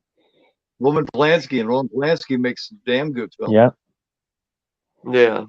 Same situation with him. It's never good to hear about this stuff, like when you hear about like whatever the fuck's going on with somebody, but I just always go, oh, what else is new? Like, you know, it's another fucking actor with some more dirt on him. You know, whatever. Because I watch Jeepers Creepers as his own movie. At the end of the day, they're not celebrities; they're people. Yep. And people get fucked up. I appreciate the work I'm seeing on screen, and like, you know, with their job being an actor, I appreciate that stuff. But that's as far as it goes, really. Yeah. Entertain me and lead your own fucked up life, whatever. Yeah. All right. All right, we're on number 4. Jeepers Creepers, Juno's number 4, and now it's time for you to. All right, coming in at number 4. I know Juno's a big fan of this one. And yeah, coming in at number 4, man. Just lost this director this year, and that's The Exorcist. Yeah. Wow, number 4, huh? Wow. Okay. Yep. I actually had this higher. I think it was at number 2 at one point. But I had some other films I just kind of enjoyed just a little bit more than that, but I don't know. The Exorcist is one of those movies that really just sets the bar as I don't know. It's just such a solid horror film. That's another one I really can put on at any time and be like, you know, like immediately engaged into what I'm watching. It's one of those films that's just such an easy watch for me, and it's still up there as one of the best possession films ever made, in my opinion. People have been trying to top the movie or do exactly what people try to do exactly what The Exorcist has already done before. They've been trying to do that for years and years, and nobody can do it. Nobody's ever going to do it, it looks like. But because they didn't try to make a horror film. You know what I mean? They went at it from a film about the mystery of faith, not as a horror film. Yeah. To the day Friedkin died, he did not consider that a horror film. Yeah, that's conflicting to say though. Those elements are there, but I don't know. It's so hard to put that exactly. Some elements are there with the crucifixion scene, the head spinning, the spider walk, and everything else. It doesn't work like a slasher or anything like that. Yeah, and it's a slow burn too. I mean, it takes a minute for this to fully take place. But at the same time, the film seems to go so fast. Yeah. I think that's another reason why I really enjoy every cut of that movie, even the theatrical cut. Like, I can watch any cut of that film and it just goes by. Like, even the version you never seen, like, to me, that's like the best pacing of the movie. That's the best way to watch the film as far as pacing goes. Like, it really like gets through scenes quicker in that version. But Yeah, it's definitely a film. Like, I mean, it's great to see it at 50 years old this year, but unfortunately, I don't think the 4K transfer was all that great. Just a little too inconsistent. It's not really I wouldn't really say this is a great year for The Exorcist. You know, William Friedkin just passed away. Yeah. You didn't really get a nice remastered 4K. So it's just, I don't know. It's been a tough year for The Exorcist for me. Mm-hmm. I know that, but definitely a big fan of it. I'm looking forward to the 50th anniversary on the 26th of December. And yeah, so that comes in at number 4 for me. That's The Exorcist. Cool. All right. My number 4 is Kubrick's interpretation of Stephen King's novel, The Shining. Nice. Classic. I love the fucking Shining. The Shining, I would love to put in the top 3. Any other day, it might be there. It might be at number 2.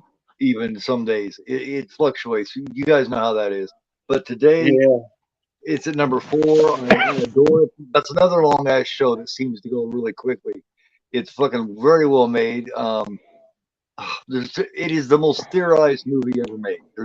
There's constantly theories on this. There always will be. It is the biggest talking point of any movie I've ever seen.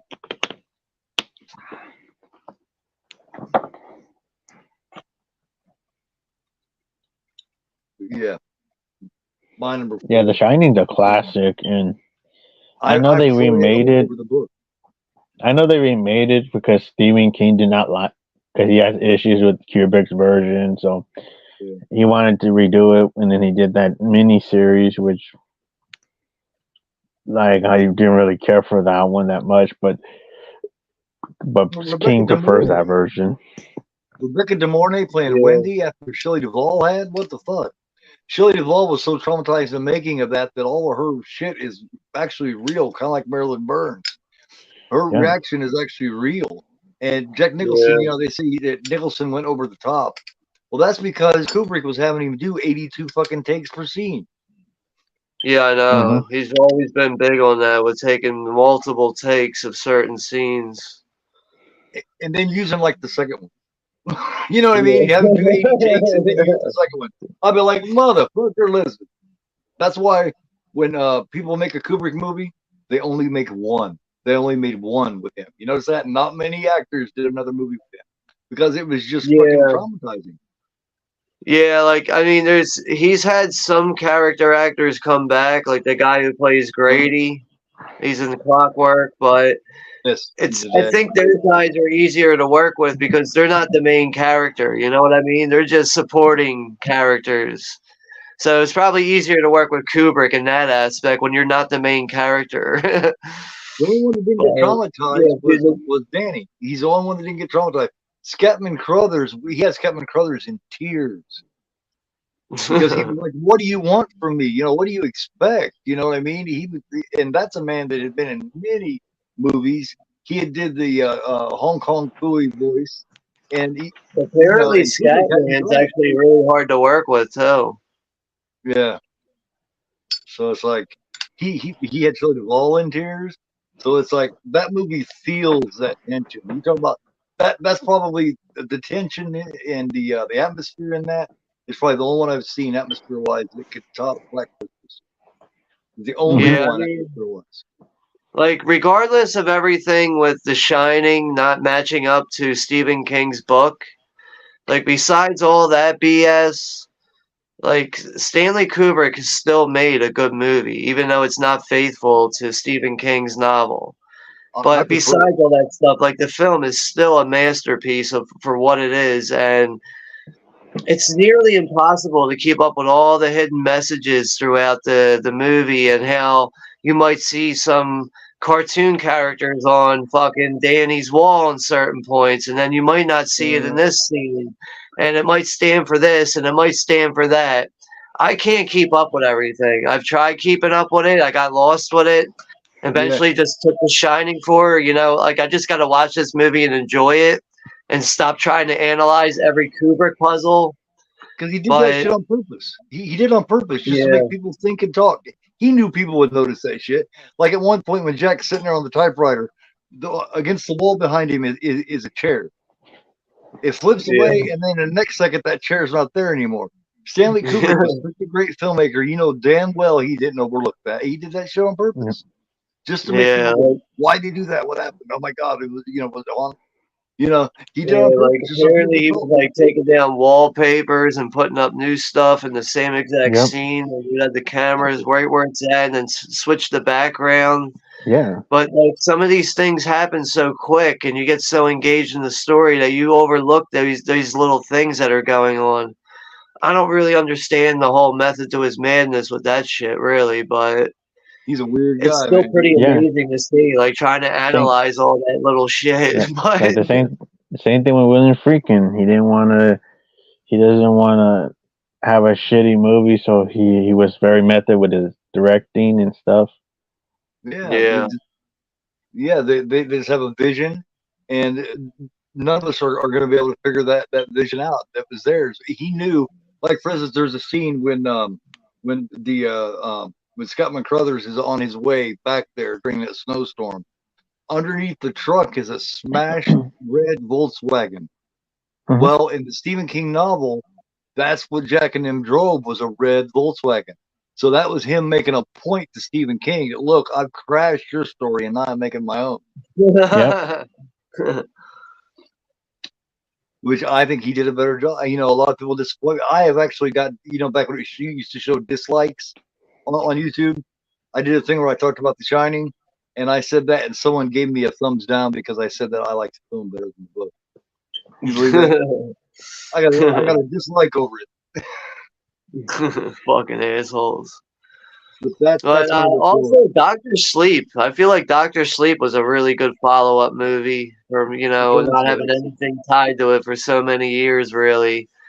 But that's like what that came out in 2019. Like I thought that was a really good film. Even getting the look of the hotel back, like it looks so authentic to see it again in a movie. That is Henry Thomas playing Jack. Did you know that? Yeah. Yep. Isn't that crazy? Because he also played the young Norman Bates in Psycho 4. Elliot. But yeah, number 4, 1980 Stanley Kubrick, The Shining. That's We're in a great movie. top 3, guys. I'm really curious about your guys' top 3. I have, for my third one, I do have 2, is because it's from the franchise. Because I like the first, because I got to include the first one, but I do like the sequel as well. Because I did talk about it's Halloween 4, but I'm going to also include the original as well. Oh, okay. Okay.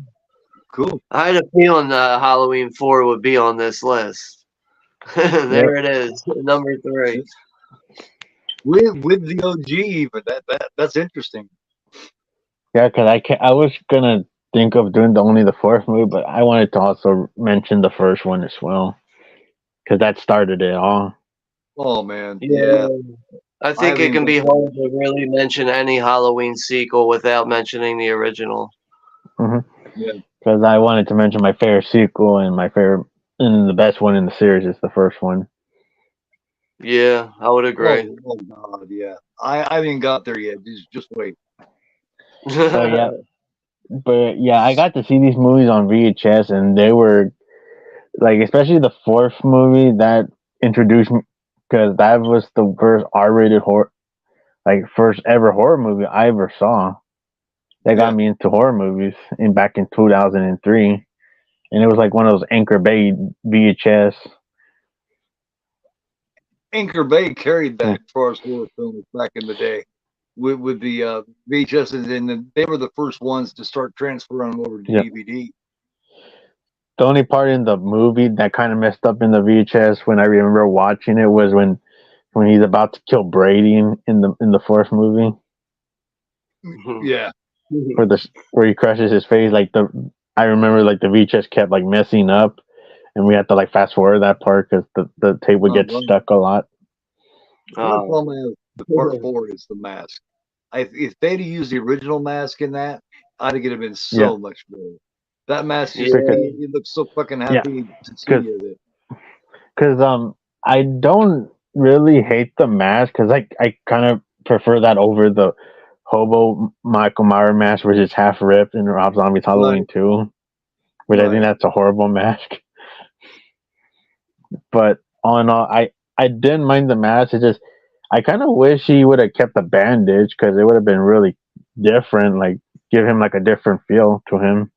Yeah, that was kind of cool. Like when he used the thing to kill the dude there at the garage when he was wearing the bandages. That was kind of a cool look. Yeah, because when I saw that part, that creeped the shit out of me when he's like comes with the wrench thing and like the way he's like looking down at the mechanic, like his eyes are open and he has blood all over himself. Like that looked creepy as shit. Yeah.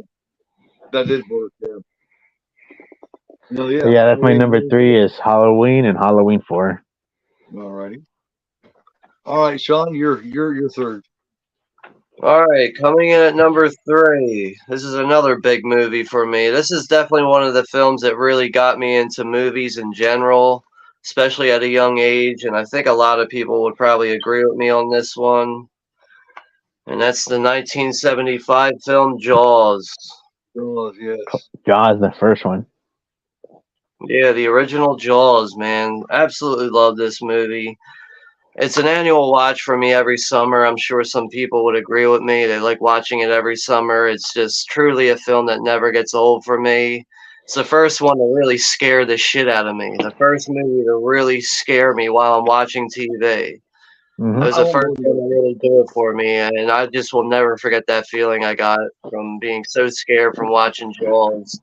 And like that opening scene when we see Chrissy swimming out in that water, and it's like 5 o'clock in the morning, but it's like pitch black outside. Just the thought of being in the ocean in dark water like that is just so eerie to me.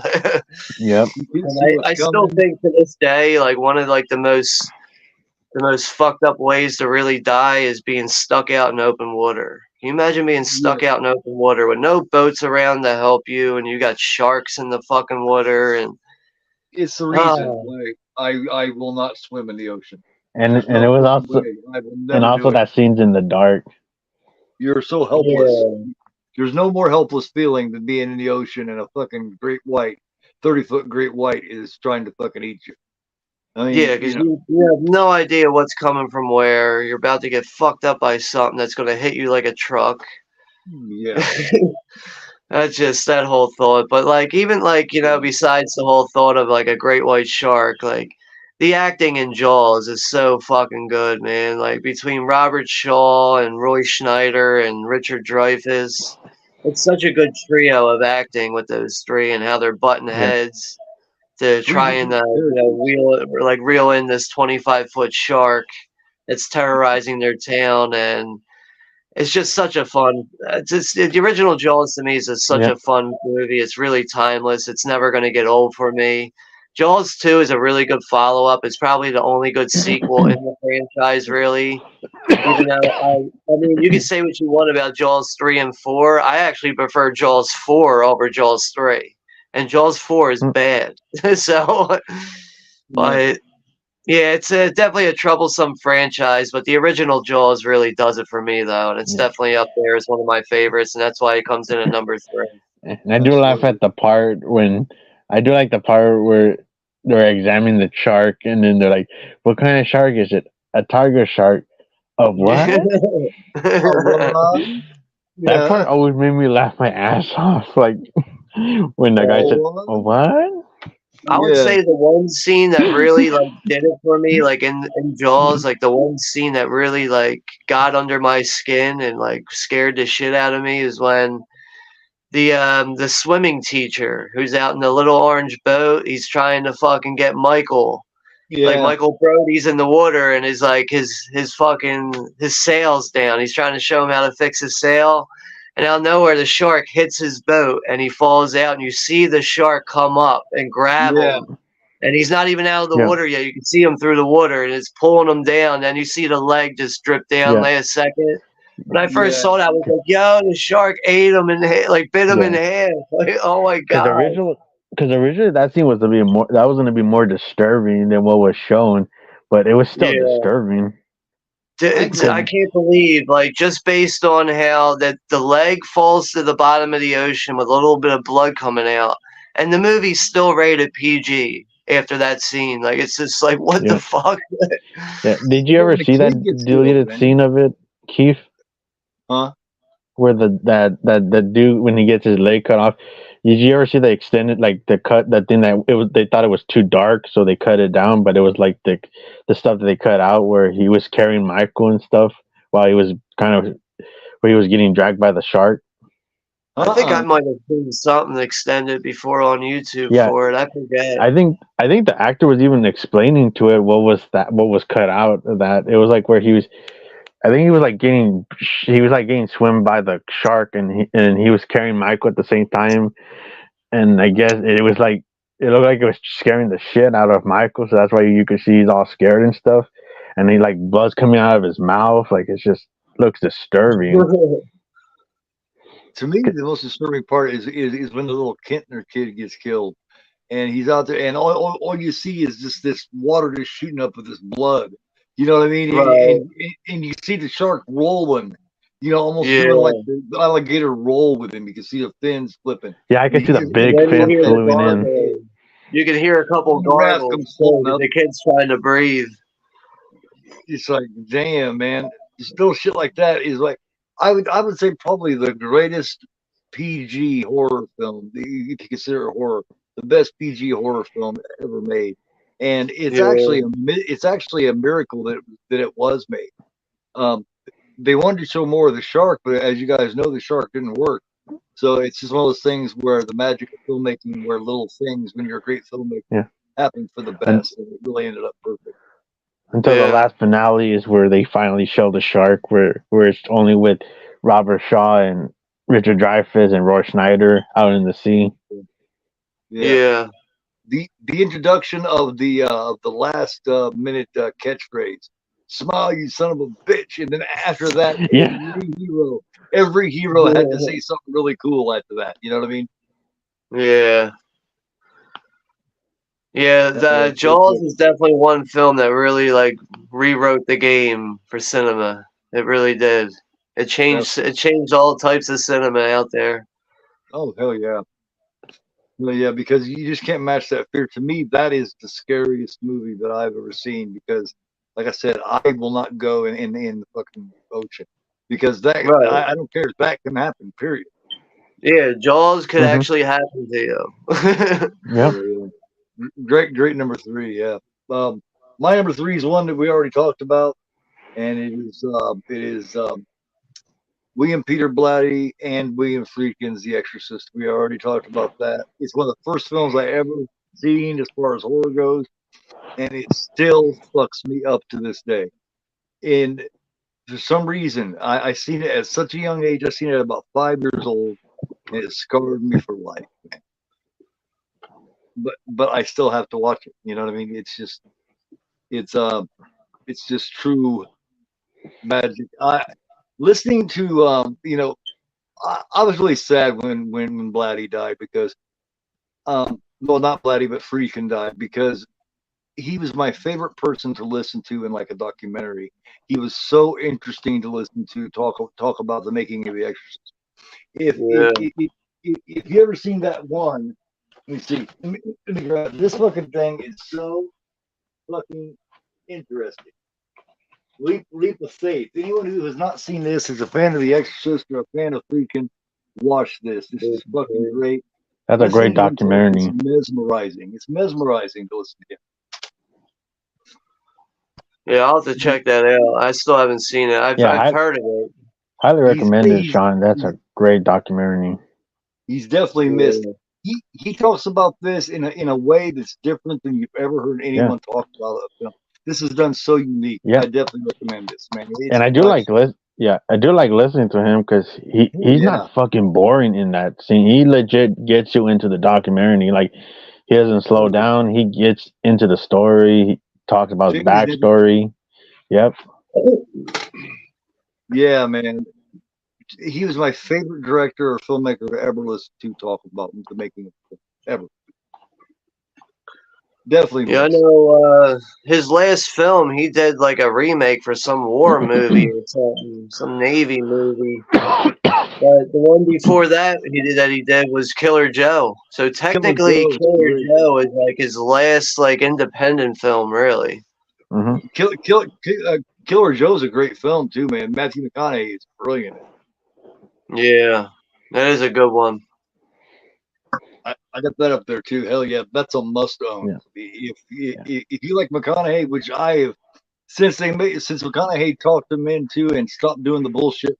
Remember back in the day when he was making the rom-coms, where in his contract it actually said he had to go without a shirt.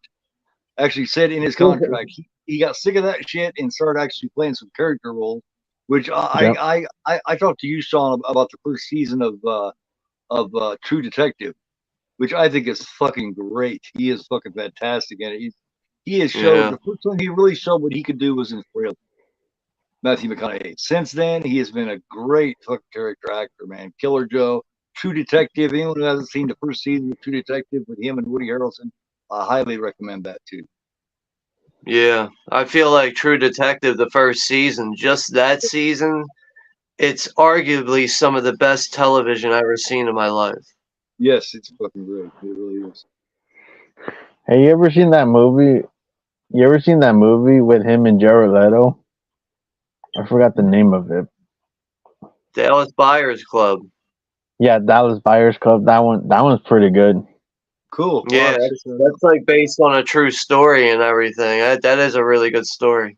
Yeah, I like Matthew McConaughey in that one. Well executed by both of them. I like his small role in Wolf of Wall Street too.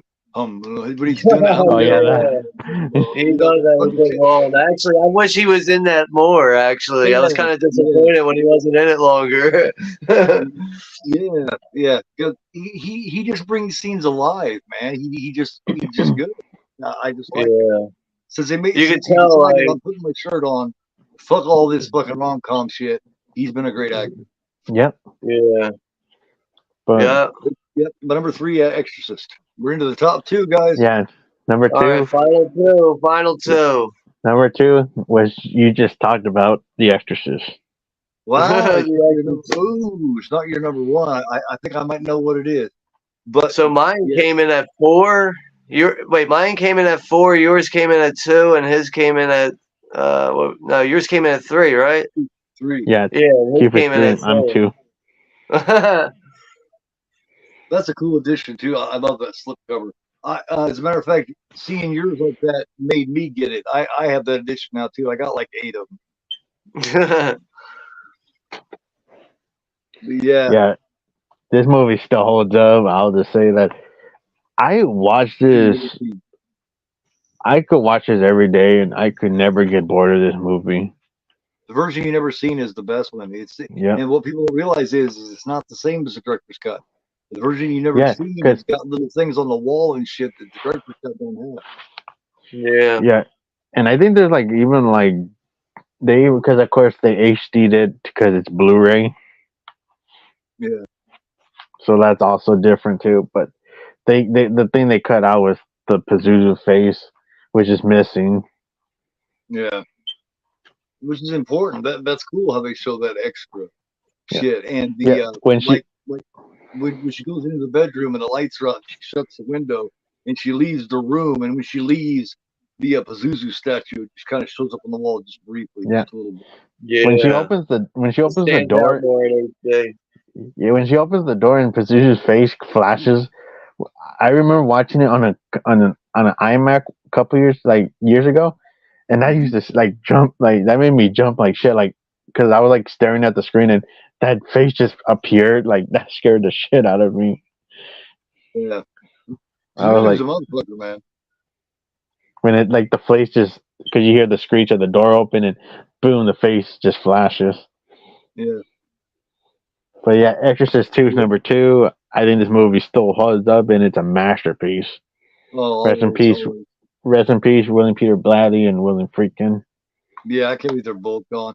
That's why when I heard about them making this Exorcist movie, I said you cannot make an Exorcist movie without at least one of them, preferably both. And also Max von Sydow, rest in peace, because he died like a year or 2 ago. Yeah. I couldn't believe what happened with the Chris McNeil character in the new Exorcist movie. With her, Oh yeah, when I explained it about I was it, like, oh my god, man! Because I was yeah. not expecting that shit to happen. Probably the best scene in the whole movie. But I was like, oh my god, did they just fucking stab her? I mean, not to spoil anything for anybody, but they just stab her in the fucking eyes. She'll be all right. She'll get new eyes. She'll be all right. Like, she'll be in the next one. That part kind of confused me because I thought she was like bigger. When it made more sense if she was like in the finale of the movie and stuff, and yeah, you could have just had that at the end, like okay, the reason why she's in the hospital, but like it doesn't make sense why she's having an exorcism in the middle of the movie, right? But yeah, man. All right, number 2, right? We're on number 2. Number 2. All right, coming in at number 2 is definitely up there as one of my all-time slasher films, and this is another one I cannot do a top 10 without mentioning this one. And coming in at number 2 is Bob Clark's 1974 film Black Christmas. Well, you got Black Christmas higher than I do. Cool. Yeah. Nice addition. Yeah. Black Christmas. Dude, it's really up there as like my favorite slasher film. That's another thing. Like, it's like it has to make a top 10 horror film list for me. That's for sure. It really is. Like, it's hard to say what the first slasher film is. It really doesn't matter to me. But Black Christmas is easily one of the first ones to do it. That's for sure. And it's the movie in general. Just it does everything perfectly. To where like what a slasher film is like supposed to have, like what us as fans actually expect from a slasher film, and that's just everything in the original Black Christmas just really does that, from the opening point of view shots all the way through as we get character development throughout, the sorority house with all the girls and everything, and as the phone calls really start to take off. And then you realize that there is somebody in the house. But then it's really hard to figure out who's actually doing killing in this movie. You don't really get that cleared up in this movie. And it's just such a great film overall. And then there's like that one point, there's some random girl gets killed in the park, like down the street or whatever. And like you don't know if that's Billy or not. You know what I mean? Or not. Like it does a good job at kind of throwing you off track at one point. Like it really makes you question your decision on who really is the killer. Mm-hmm. And yeah, I just feel like it's a very solid slasher thriller film, and it's definitely an annual watch for me every Christmas. Every time of year around this time of year, I have to watch Black Christmas, and yeah, that's another reason why it's really easily up there as one of my favorite slasher films. So coming in at number 2, Black Christmas. Yeah, I hold it so high, man, that I have to do it on Christmas Eve, and Christmas Eve falls on a Sunday, so to make a perfect matinee, I'm so looking forward to doing it. And Black Christmas. Being Peter, Peter being the killer, but then she beats him to death with the fire poker or whatever, and then it has one of the greatest endings because and I remember back in the day people used to bitch about that ending because it doesn't tell you what happened. Well, yeah, it does. He's left alone with her. The guard goes outside. You can see that he's going to come down from the attic because they didn't check the attic yet. And then you can see him coming down. Then a few seconds later, the phone starts ringing. In that movie, when the phone starts ringing, that means he's making a crank call, which that means he just killed somebody. Which explains he probably did kill the little girl, because the first thing he did when he showed up to the sorority house at the very beginning was call them and make a crank call. And that was right. I think that's right before that little girl was killed. Yeah, that's a good theory there. Yeah, the movie's just creepy all in all. Very classic movie. It depends on that atmosphere, man. It is all atmosphere. It's an old school movie slasher. I'm actually surprised. And Bob Clark really did great with horror movies, man. He did Children Shouldn't Play with Dead Things, Death Dream. I mean, his other movies are great too. He also did Porky's and A Christmas Story and shit. But his horror films, he did those so well, man. Right. Yeah, he really understood the genre. But like, I really don't think he understood what he had with Black Christmas. Like, I know he understood what he was making, but I don't think he realized how big Black Christmas could have really been before Halloween took over and really introduced the slasher franchise. Or I mean, genre. I have to go get this cord. We're about to die. I can't die in the last one or two. Yeah. Yeah. Yeah, we're gonna be doing a watch party for Black Christmas this Friday, actually. Yeah, and I just bought my copy from FYE. Oh yeah, that's right. Yeah, that's actually a decent release. It's got some new features on it you'll probably like. But yeah, I got the 4K. I ended up getting the 4K last year, but apparently the slipcover's gone now. Yeah, that's the original poster, which this one does have the reversible art for that poster. Right. Yeah, but the slipcover's out of print now. Yeah, I have like 5 copies of that too, man. I've got a 101 Steelbook. I got the original collector's edition. I got the 4K. I've got like a media book. So yeah, I'm Black Christmas up the ass. Even the season old school DVD. Slasher movie. Yeah, excellent. My number 2. We're getting down to the end. We already talked about it. Texas Chainsaw Massacre. I think Marilyn Burns, man, is the most believable, the best performance as far as the final survival girl in horror movie history. The best. I would agree.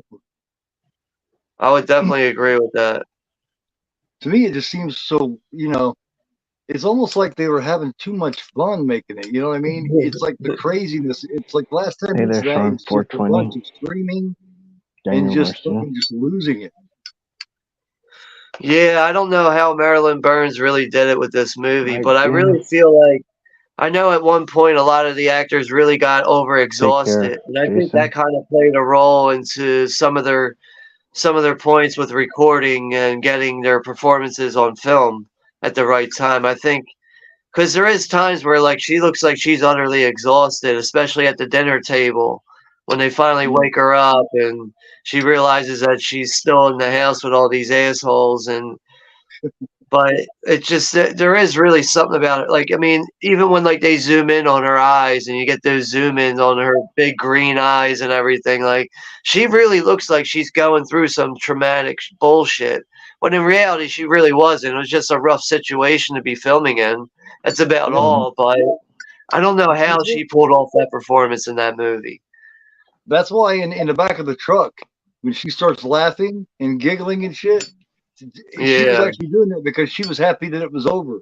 And then they come back a day or two later to have to come back and then do something over again. And she was like, fuck. Yeah. Yeah, but that laugh she does, that really helps sell it there at the end too.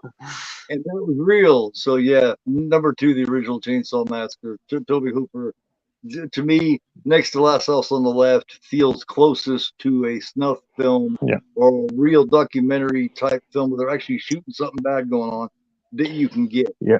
And the Texas Chainsaw Massacre, like the first one, I feel like that's up there with movies where it's actually the best one in the franchise, because I feel like not even the remake I feel like can top it, because it's like the first one is just very that powerful.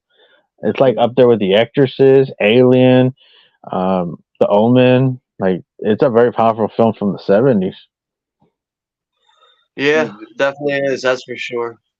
Can't be topped. I mean, and that's actually one of the better remakes. That and the beginning are some of the better remakes. But that's bad when you get that, but you still can't top the vibe to it. When you catch lightning in a bottle like that, it just can't be redone, man. Films like this are ones that we're talking about here: Lightning in a Bottle, The Exorcist, fucking Chainsaw Massacre, Black Christmas. Alien. And, all of our top ones are a lot the same. I'm noticing.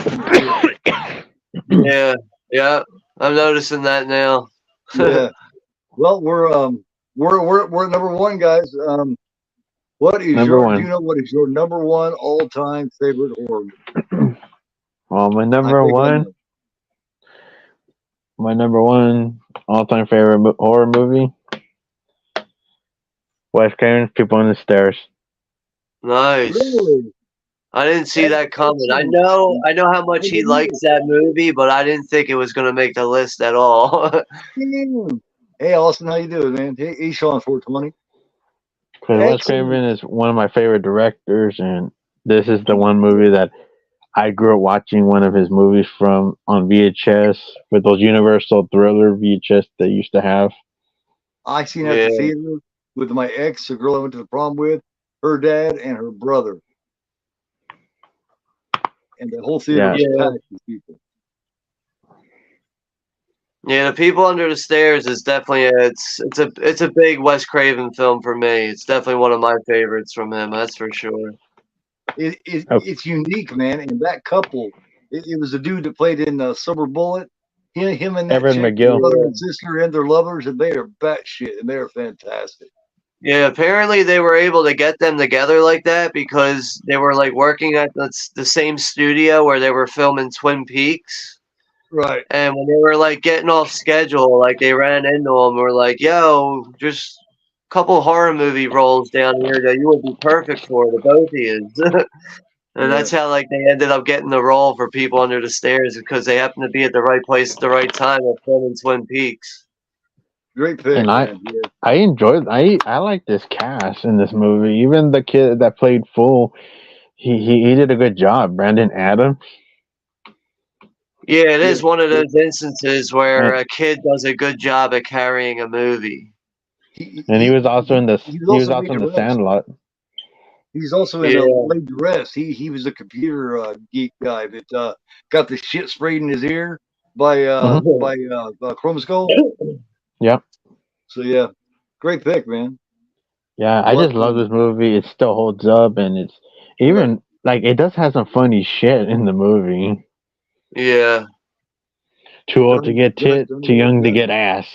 Fuck either way. Yeah, there is some funny, unintentional, quick one-liners. All right, coming in at number one. No, my number one here. Oh my God! Heck, there's no way I could do a top 10 without mentioning this movie. And while we're looking at like all my picks and everything I have in my collection, this really does have to be the number one horror film that I enjoy in my collection. It really has to be, and that would be Sam Raimi's 1981 film, The Evil Dead. First Evil Dead. Oh yeah, that to me. The Evil Dead 2's got a little bit of that vibe, but Army of Darkness totally loses it, man. I wish they were all just like that original.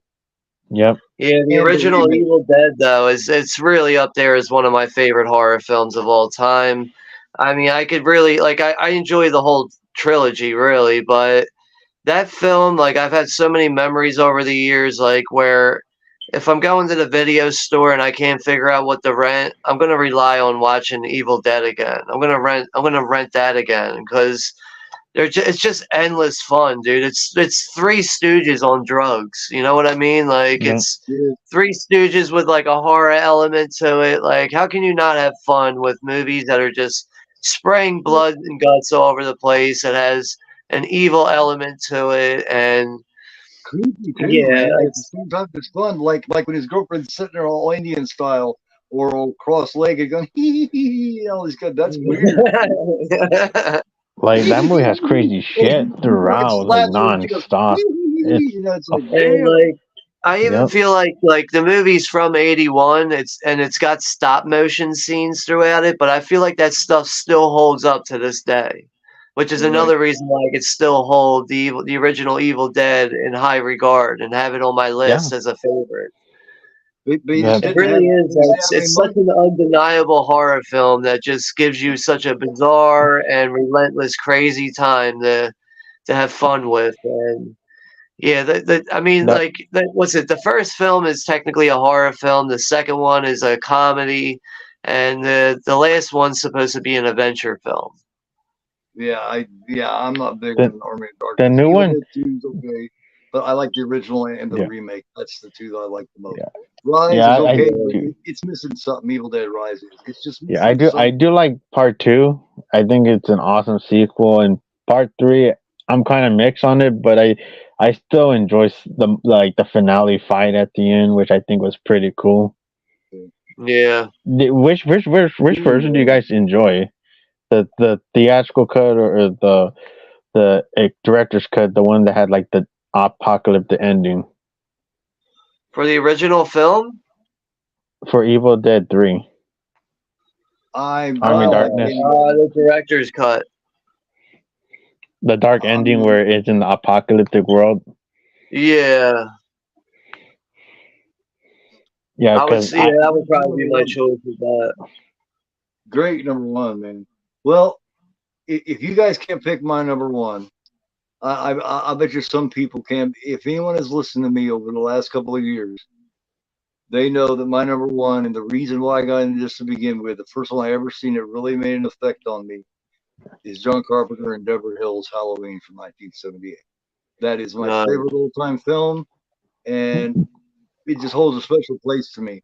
It's, part of why we pick what we pick is not necessarily that our favorite films anymore. A lot of it has to do with nostalgia. And nostalgia plays such a huge role in it. To me, Halloween is all nostalgia. First time I ever seen anything like it. To the point to where I've told the story when I was a kid, I used to walk around and I'd hide and I'd step behind bushes and shit. To the point to where the neighbors got worried and went to my mom and was like, "Man, there's something wrong with your son," because I was acting like, And yeah, Halloween from 1978. That's a classic movie, man, from start to finish. I would have to say it's why I have a channel. You know what I mean? When it comes right down to it, all of them are the ones I've named and many more, but that would have to be the main. And it has a great poster too. Could have made my list, but I just couldn't find a spot for it. Like if I were to do a top 20, it would probably come in at number 11. Right.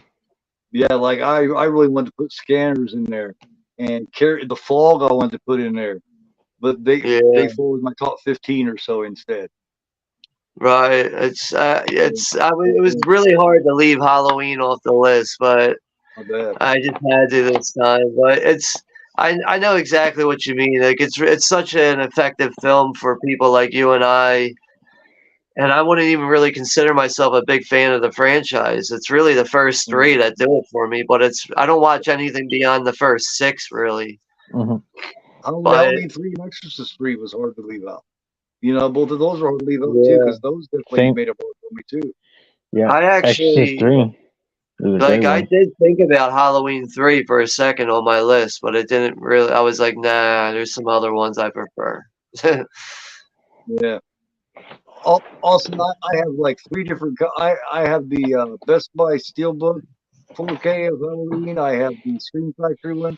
I have 13 copies of the original Halloween. German media books and the whole bit, man. I'm Halloween stupid. Yeah. But VHS. I have a bunch of figures. I have the mask. I got all this. I have that room right there. I have an extra room. It's a Halloween room. So and the first Halloween, and a little bit of 2 and a little bit of 3, but mainly 1978. That's cool, man. Well, this was a kick-ass time, man. Here, let me. I have a real quick thing, Keith. Huh? I have a real quick thing to ask you guys. Like, I have like your guys pick. Like, I know this is like a thing where you don't like these sequels, but like wonder which one were you forced to watch? Would you be forced to watch? This one's for Sean. Would you watch from the Chucky franchise? Would you watch Seed of Chucky or the remake? Seed of Chucky, no doubt. Mine Seed of Chucky. That's an easy one for me. That's how much I hate that 2019 film. I will take almost anything over that 2019 film. I respect it because it had the balls to be different. It went AI rather than having the doll being possessed. I respect that aspect that they had the balls to do that. So I would pick the remake. I'd say you got a point there with that, but I cannot stand the look of that doll, and it screams everything but Child's Play, and it's called Child's Play. Yeah. And this one's for Keith. Which bad sequel do you rather watch? The Next Generation or Texas Chainsaw 3D? Oh, that's a rough one right there. Take I like the that Chainsaw question. 3D. Take the Chainsaw 3D, and I'll tell you why. The Dario. Do your thing, cuz. Okay. Yeah, she's got a rack, man. Yep. She is, yeah.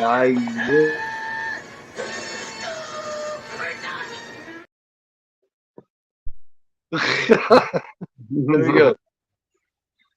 Oh no! Wait! I got an even better one for her.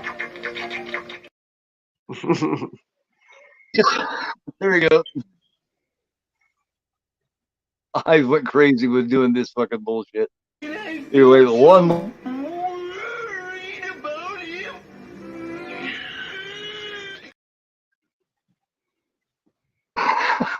There you go. Oh shit! I'm getting stupid with that shit. Bride of Chucky is somewhat entertaining. I would give that. Now I think the Curse of Chucky, the one when they started over, was pretty cool and had a cool eerie feel Yeah. until the end when they showed fucking Jennifer Tilly again, and I knew they had gone back that direction. Yeah, Bride of Chucky, I kind of grew up with that with the first four movies. That was it. But just Best buddy cop film, Lethal Weapon, Russell. yeah. The what? Lethal Weapon. Lethal Weapon? Mr. Joshua. Russell asked best buddy cop film. Oh, for I say me, Lethal Weapon. I have to go with shit. There's a lot.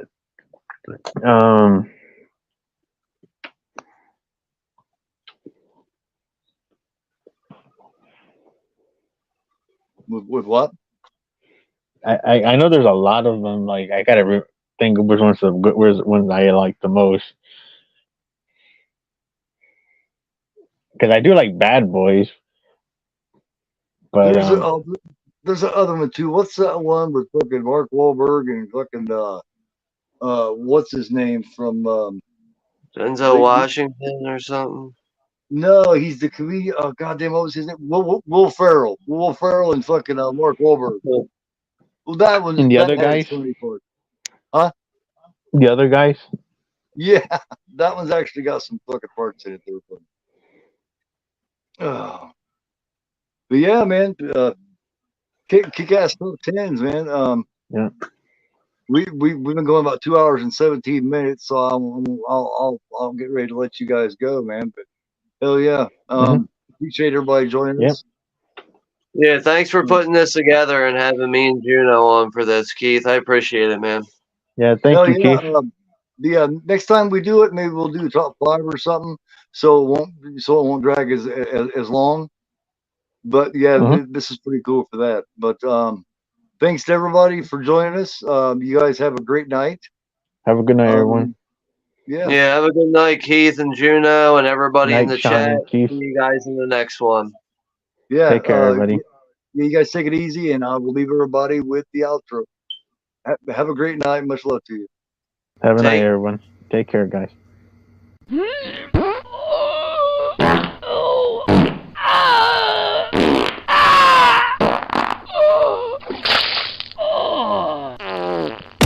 Because I am agoraphobe, and you are not.